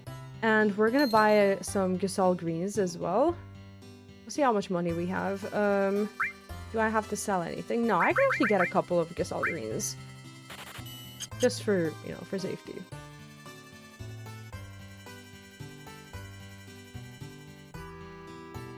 So we're looking for a specific encounter where it's gonna be not hard to catch a chocobo. We're gonna menu and we're gonna put chocobo lure on Barrett so that we can catch the chocobo, and we will switch to ATB weight. Because it's gonna be easier to catch the bird that way. Okay, and here we're gonna walk around where the feet are, the chocobo feet are, and then we're gonna try and catch the bird. We wanna get the bird and like the grass, not the bird and elephants. Not the bird and elephants. We're not gonna be killing elephants. We're just gonna go. That's unfortunate. There's an IGT manip that you can do. So basically you have to leave the farm at a certain time, and then you will be able to get the encounter that you want, which is not what we did, so we have to farm it.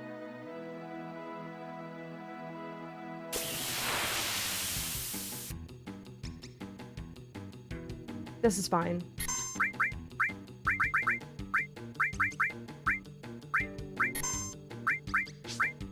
And we'll throw grenades at the grass.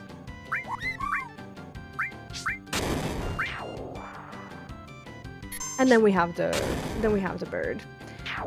So we're about to do camp skip. After we descend. After we descend from the chocobo for the first time, I will make a save.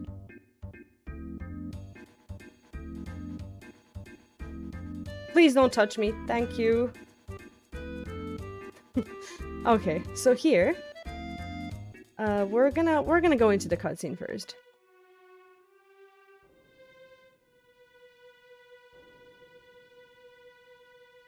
It's kind of funny how Zolom is like a Schrodinger's Zolom. It's like alive and not alive at the same time, because he's right out there. Anyway, I'm gonna get off, save on our save where we were saving everything else, not the new one that we made in front of Cam. Just for safety. Because this can glitch. Okay, this is our new one. This is our Shinra building save, so we'll put it here. This can glitch, and there's about an 8% chance that the game is gonna soft lock, and there's nothing you can do about it. So if that happens, we will just reload, and we'll have to do cam skip again. But that's fine. So we're gonna start here. I'm not gonna explain it overly because I'm not very good at explaining it. I will just try to do it. So good luck following.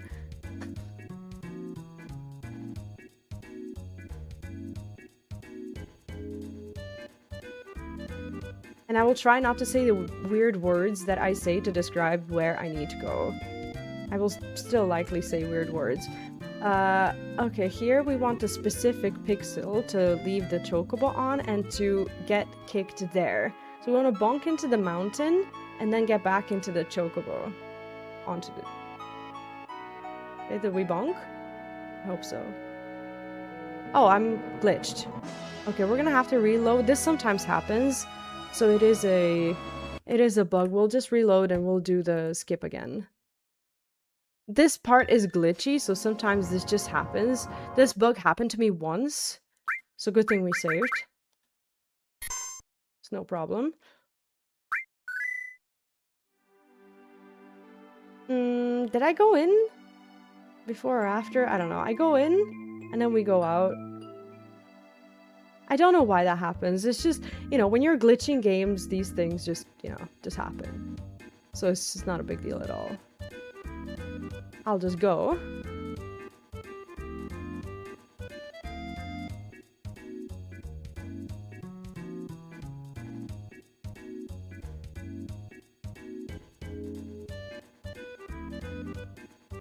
And if you get caught by the snake, you also reload. What can you do, right?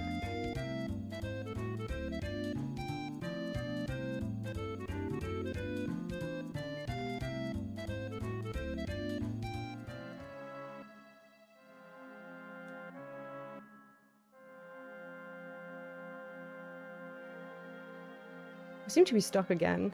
Not sure why. Let's do that again.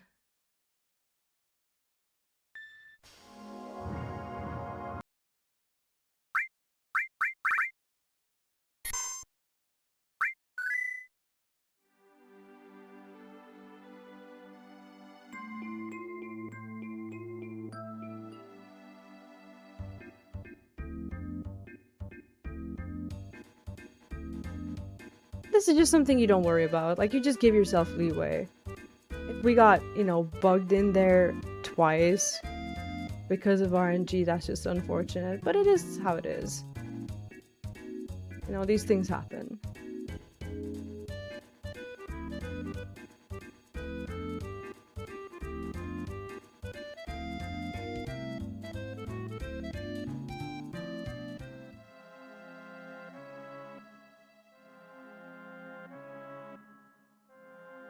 There we go. Back on the bird. Awesome.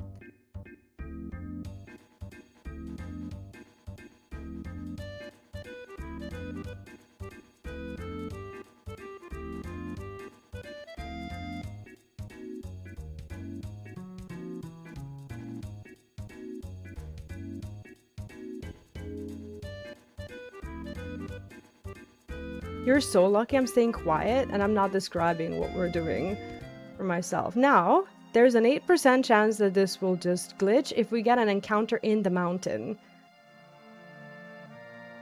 But we are through. There we go. This encounter is normal, we're no longer in the mountains, and now we're past Camp Skip. Cool, right? So we don't need to go there.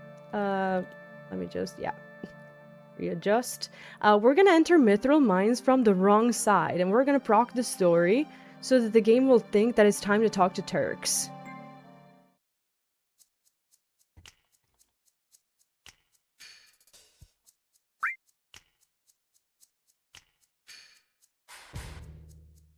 We made it. Sometimes these like glitches in a mountain, they happen. They kill the run when, you know, when you're not saving and whatnot, but worst case scenario, we would have reloaded the cam save, the one in front of the Chocobo farm, if we hadn't saved now, but good thing we did.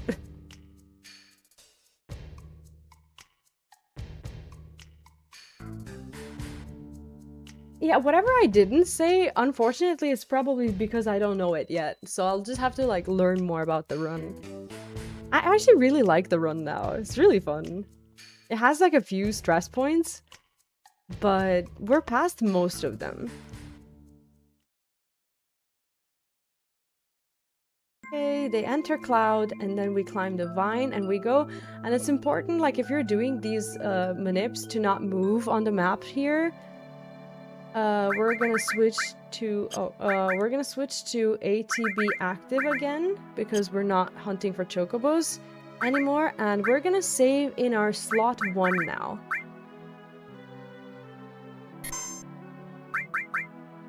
It's the empty one that I left here.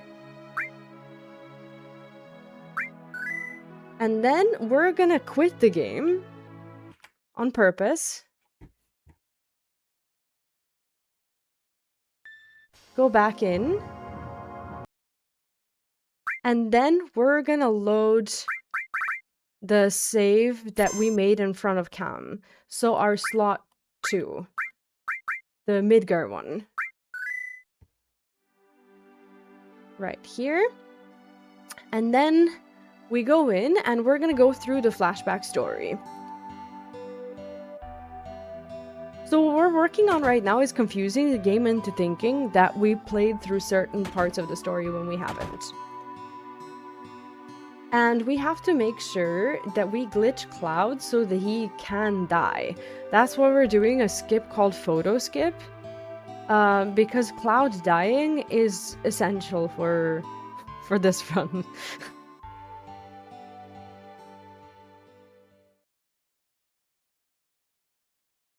The photo skip is going to rely on Cloud's feet being turned diagonally and us pressing a lot of buttons at the same time to cause another paralysis dodge and basically glitching a text box.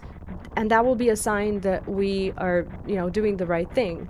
So when we glitch it and when we talk essentially to Sephiroth and to the photographer at the same time, and we run past them, Sephiroth is just gonna let us run into the mountain without having the picture taken. That's the whole reason why we're doing the photo skip. It's a bit finicky, and it's actually the skip that took me the longest to learn, so I'm absolutely expecting to spend some time there. If we get it first try, we get it first try. It's Poggies, but if not, it's fine. Because when you walk too far with Cloud and you miss the pixel where his feet turn like a bit to the side and then you menu, then he talks to the photographer, and then you have to like kind of go back and reset it. There's no, we can't really fail it. As in, we can't kill the run. We just have to try it over and over until we get it. Here, the dragon can waste you some time if he kills Cloud, and then Sephiroth wants to, like, revive him or something. Because sometimes he just targets Sephiroth and ignores Cloud, and it's all good. This is not that day.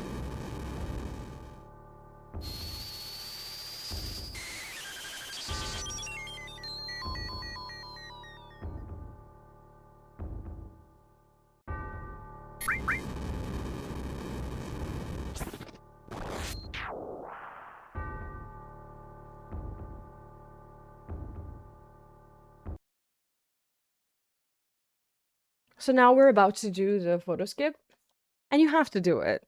It's one of the, I would say that for me it was difficult to learn because it took ages for me to like figure out how to get into that position without talking to the photographer, which still might happen.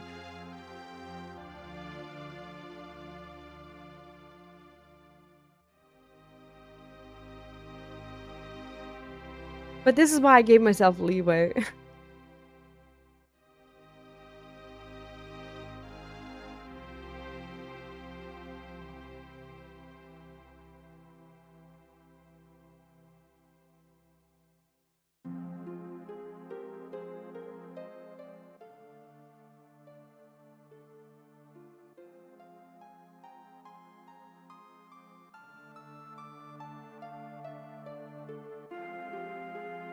Here we go. So we talk to Sephiroth in the inn, and then next morning we take a picture. Or not take a picture.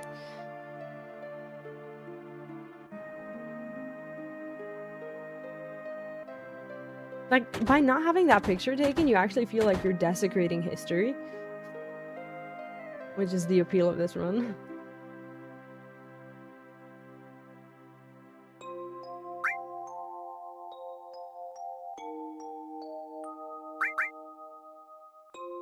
Fun fact, I did find out that that this skip used to be performed in the no slots run as well, back in the day. Okay, so here we hold a lot of buttons. Okay, you have to run into that pixel. That's the annoying thing, and I am heavy-handed when it comes to this. Okay, we're in a position. Okay, we didn't do it. We'll just repeat it. So basically, you want to bonk into these invisible stairs here. And then position again. This might take a while. Not gonna lie. Okay, this is what happens when Sephiroth actually does talk to you, so he kind of resets you.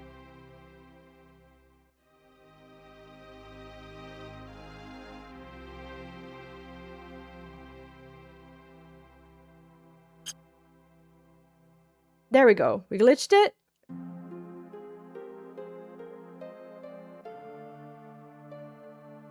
And now we just go. You have to talk to him as you're walking past the photographer. That's the skip. All the science. That's great history's appeal of this run. It is, though. Alright, so some weird things is gonna start happening now.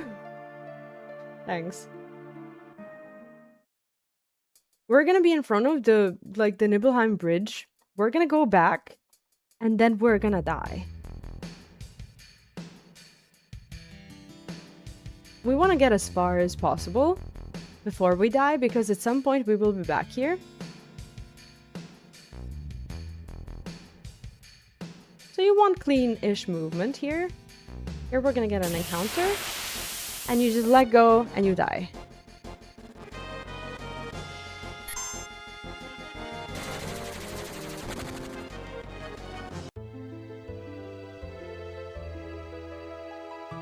So we're gonna load that Junon save that we made.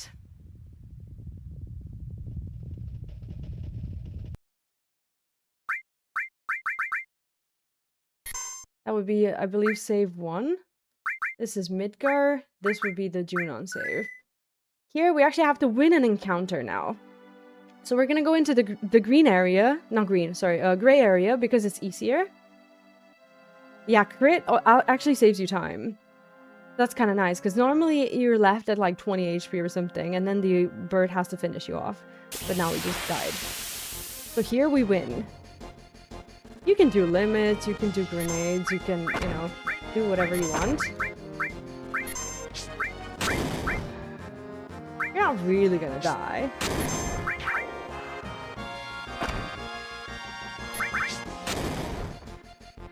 And also switching between saves, it resets your grenades as well.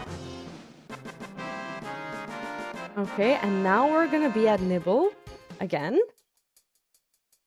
It's a bit weird, but the game is confused now. We're gonna run out.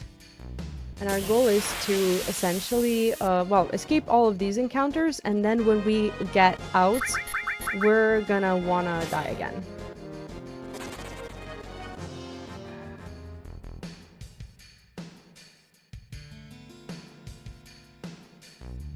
So here, we're gonna lose another encounter. Right there. Any encounter will do.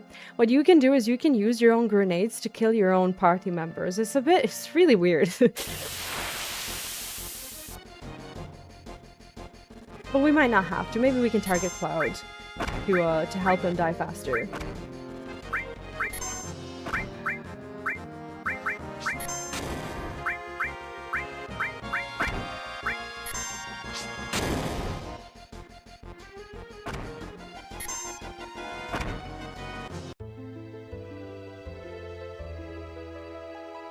Okay, and now we're gonna load the Junon save again, but this time we're gonna do something different. Sephiroth is doing this, right?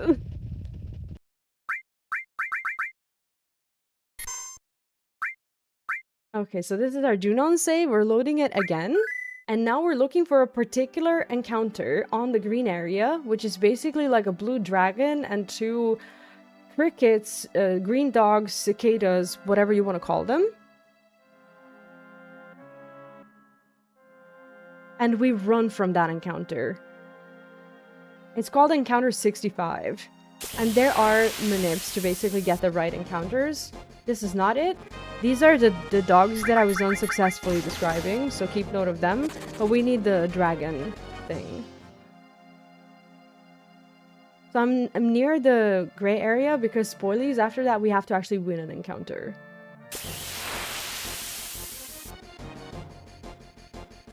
This is the encounter. Run from it. And now win another one.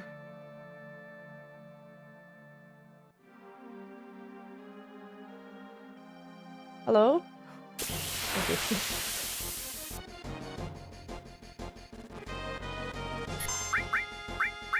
They're cute grenades, really.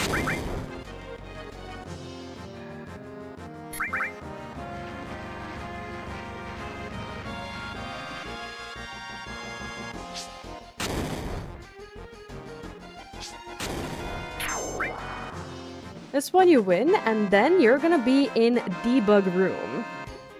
So some of you may see this for the first time. There's gonna be some NPCs here, and we're gonna want to talk to a very specific Tifa right here. She's gonna give us a weird screen like this. We move past it, we hold R1, very important, and we choose this option, LAS4O, and we hold R1 until we see a clear picture of what's about to happen. Ha! This is past the final descent. Now we're gonna mash through some dialogue. And, do you want the braver?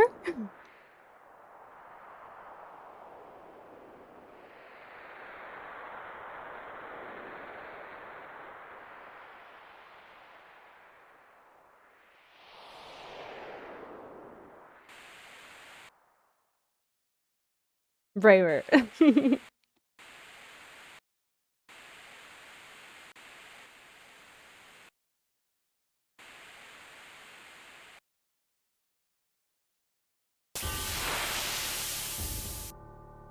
And, folks, that is indeed the run. Yeah, time is coming, like, now. I'm so sorry, I should have said something, and that is completely my bad. So this is time. Almost done. I'm so sorry, I got distracted and I forgot to tell you. Maybe 5 seconds. We can watch the cutscene, no problem. I'm very sorry. I completely forgot that we were gonna, yeah. I should have said something. But anyway, GG's. We finished it, but at least we got to watch a lovely cutscene, so you have time to you know, to figure something out, because this cutscene is actually quite nice. This is the run. Thank you for the GG's. That is basically how you glitch the game. I do have a few things to say, so I'm gonna steal a little bit more time and just, you know, allow you to you know, to get things going. The thing is, this how this works is there is, and Kami here from the chat actually explained this really well. Also, there are areas in the game called areas 65 and encounter 65 that we ran from, the one with the birds as well. So basically what you're trying to do is confuse the game into thinking that because you saw the encounter 65 that you actually saw this area. So basically the game is confused at that point and will just like let you through it. It's actually pretty wild that this was even discovered. You know, huge shout out to all the people who have been working on dissecting Final Fantasy VII, because without them we wouldn't have these gimmick runs, these skips and whatever else. This run's actually quite decent. We didn't have a lot of like bad things that happened. We got caught by guards once, and I think that was pretty much about it.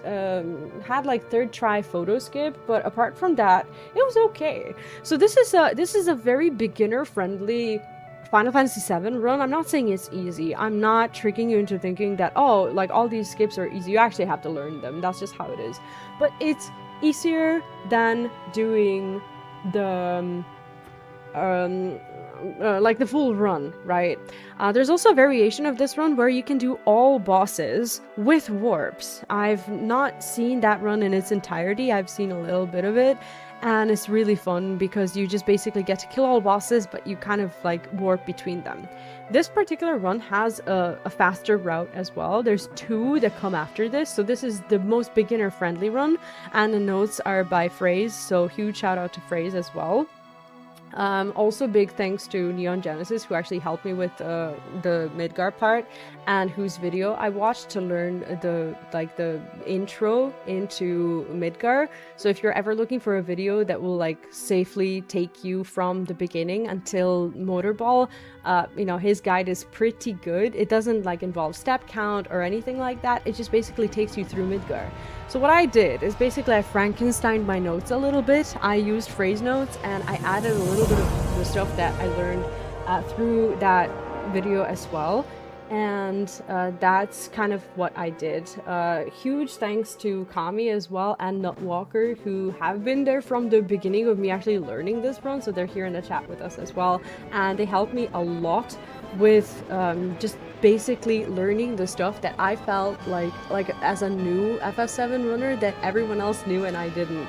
And Kami was also doing this route and is doing it, so it was kind of nice to have someone to learn along with someone as well.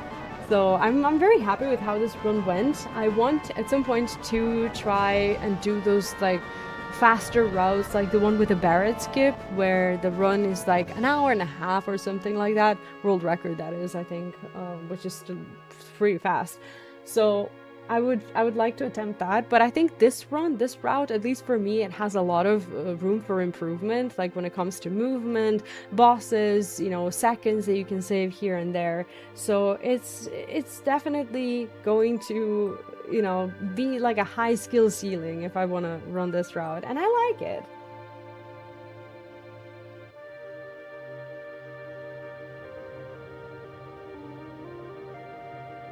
I think it's a really good route. I hope you enjoyed it. I know it was like a little bit weird, and until I started doing the warps, I didn't believe that that's what would actually happen, right?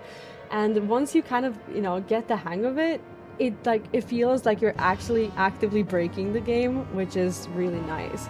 So I in the past, I don't know, week or so, I've been doing this run. I want to do more of it. And you know, if you ever want to like see more of the run, I'm probably gonna be, you know, doing it from time to time, to just kind of, you know, try and get better at it. So I'm really happy with it. Are we do we have someone else who's about to start soon, or is there gonna be something else happening now? Or should I keep yapping? Yeah, sorry for not giving you a heads up. I actually completely zoned out. It's completely my bad. Runner needs a minute. No problem at all. I should have said something, so that's completely my bad. Yeah, no problem. Like this cutscene, honestly, it's a nice cutscene. We can watch it. If you want to see like anything in particular, again, like what I can do and what I'd like to do is basically talk you, if you want to, talk you through cam skip, which is something that took me probably the most, not time, but the most, I guess, mental energy, because I was actually very scared. Yeah, exactly. Time to explain how the mountain skip works. I would love to do cam skip if you'll allow me. The estimate was very generous, I'm not gonna lie. I made the estimate before I even got through all of the warps and skips and everything, so I, you know, it was a generous estimate, but I'm glad that I can get it under 3 hours anyway. Very happy about it. Vibes-based estimates, right? Yeah, I'm gonna do that. I wonder if I should. Yeah, we can watch the cutscene until the end if you want to watch it, and then we will load the. I think it's the grassland save where there was cam skip. I'm just gonna give you a huge disclaimer. First of all, huge shout out and thank you to Dash Retro, who makes these fantastic guides on YouTube. If you're looking to run Final Fantasy VII, you can watch his guides. He has a full tutorial, and I actually watched the video. I think it's like part 25 or something like that, where cam skip is explained.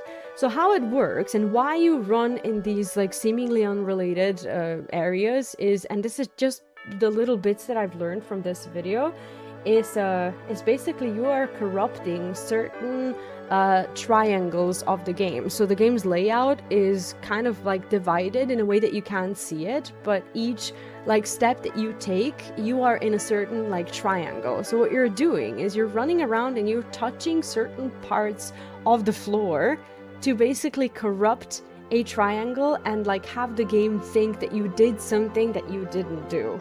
Maybe I'm explaining it in a very basic way, but that's why you go to very specific routes. It's not as precise as guard skip and photo skip. Those are like pixel perfect skips.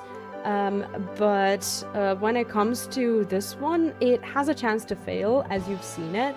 I'd like to do it from the beginning, since the cutscene's ending. I will actually reload that save and show you it. Honestly, I'm very grateful that I can even like explain a little bit of it. So our save was the grasslands. I think it was this one. Okay, so what happened here is we walked into the cave where you, if I'm not mistaken, in a full run, you get the long range materia. We don't get it. I did it. I'm not sure if I need to do it or not, but we still like go into the cave. We walk out, and I park the chocobo so that I don't waste here, so that I don't waste steps, because I want to make sure that we don't increase the danger value, which is basically like how often the encounters happen. So what we do is basically we park ourselves here, like at this like little tip. You can wait for Zolom, you don't have to. It's RNG anyway, you might get caught, you might not. And you hold up right until you get to this tip of this grass. And then you go up. And here, there's one of those triangles. You step here and then you go right. And then you look at the chocobo markings on the floor. And these 3 that are underneath me, I move past them, like somewhere around here, and then I go down right, and I just run and I pray or something, because you don't want to be caught, and you stop where you started. So we went there to corrupt a triangle, basically. Here, there's like a little letter M. I don't know if you can see it anyway, but we need to park the chocobo in a way that when we get off of it, we get off on the right side. He's kind of going to like kick us out like this. And then there's like a mountain edge on the left side that we need to bonk into, and you'll see the bonk because Cloud is going to twitch a little bit. He twitched, and now we're glitched again for no reason, so we're just gonna do that again. So now you saw the first part. I don't know why this glitch is happening to me today. It doesn't really matter. Maybe I'm stepping on like the wrong pixel, or maybe I'm going slowly. There's also that. Not sure how impactful the speed is, but now that I'm, trying to explain it. Thank you for the GGs, by the way. Is it grasslands? It is grasslands. Let's do this again. This part that I just explained, so you'll be able to see it. It could be a bit to the north. Yeah, I think so. I was thinking that. Like this, and then like that. Oh! Don't worry about it. Yeah, I think I need to go down a little bit. We got caught by the snake, by the way. That's something that can also happen. And then you just, well, you just deal with it. It's alright. What matters is that we finish the run. Yeah, I'll try to, like, be less to the north. This is something that happens, like, when you, like, don't wait for Zolom to go away. But obviously it takes time. We're gonna go back into this position here, go down.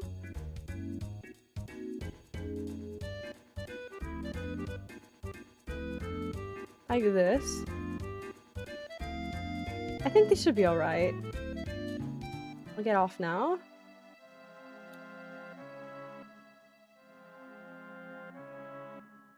Okay, he twitched.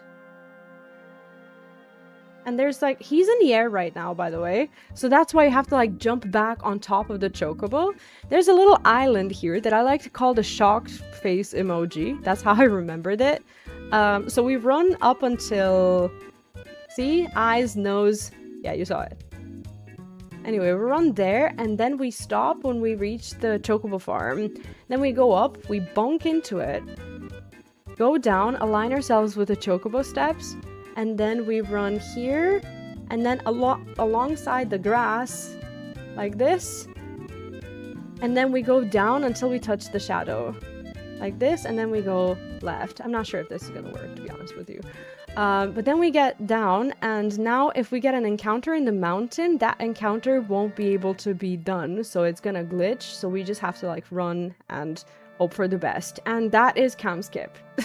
That's essentially how it works. So because we're on the map, we're in this mountain, there's a chance that an encounter is going to happen, but because we're breaking it, when you get into that encounter, you can't escape and the game just glitches. So that's pretty much how it works. And with the mountain bonk, yeah, you have to be like a little less to the north. So you have to kind of like be in the middle of this like little letter M, which is essentially like a shadow on the mountain. So you have to park the chocobo there. Make sure you're not thrown to the left of the chocobo, but instead to the right, and then you just like run to the mountain until you feel like you can't run anymore. The Cloud's gonna do like a little twitch, and then he turns around, and then you have to kind of like go a little up, which makes no sense, but Cloud's up in the air, so you know, only God and Dash Retro know what happens there. And then you just kind of like jump back down, and I don't know much about it, but you know, if you have any questions, or you know, if you want to see it, like I said, I learned from Dash's video. It's great, and you know, it worked. So that's cam skip. I would have shown you a photo skip as well, but we don't really have a good save. The last save that we have is basically before the flashback, and I don't have a save before guard skip either. So those are like the big ones. I'm pretty much ready to go now. Thank you so much for all the follows. I really appreciate it. We do speedruns over there as well, play some MMOs, RPGs, and whatever else. And I'll see you there next time. Thank you for giving me the time of your day to watch this run. I really hope you enjoyed some FF7 today. And now we're gonna pass the torch to our next runner, and that will be all from me. Thank you so much. Thank you for being here. Thanks for being supportive and for enjoying the run. And that'll be all. Bye bye.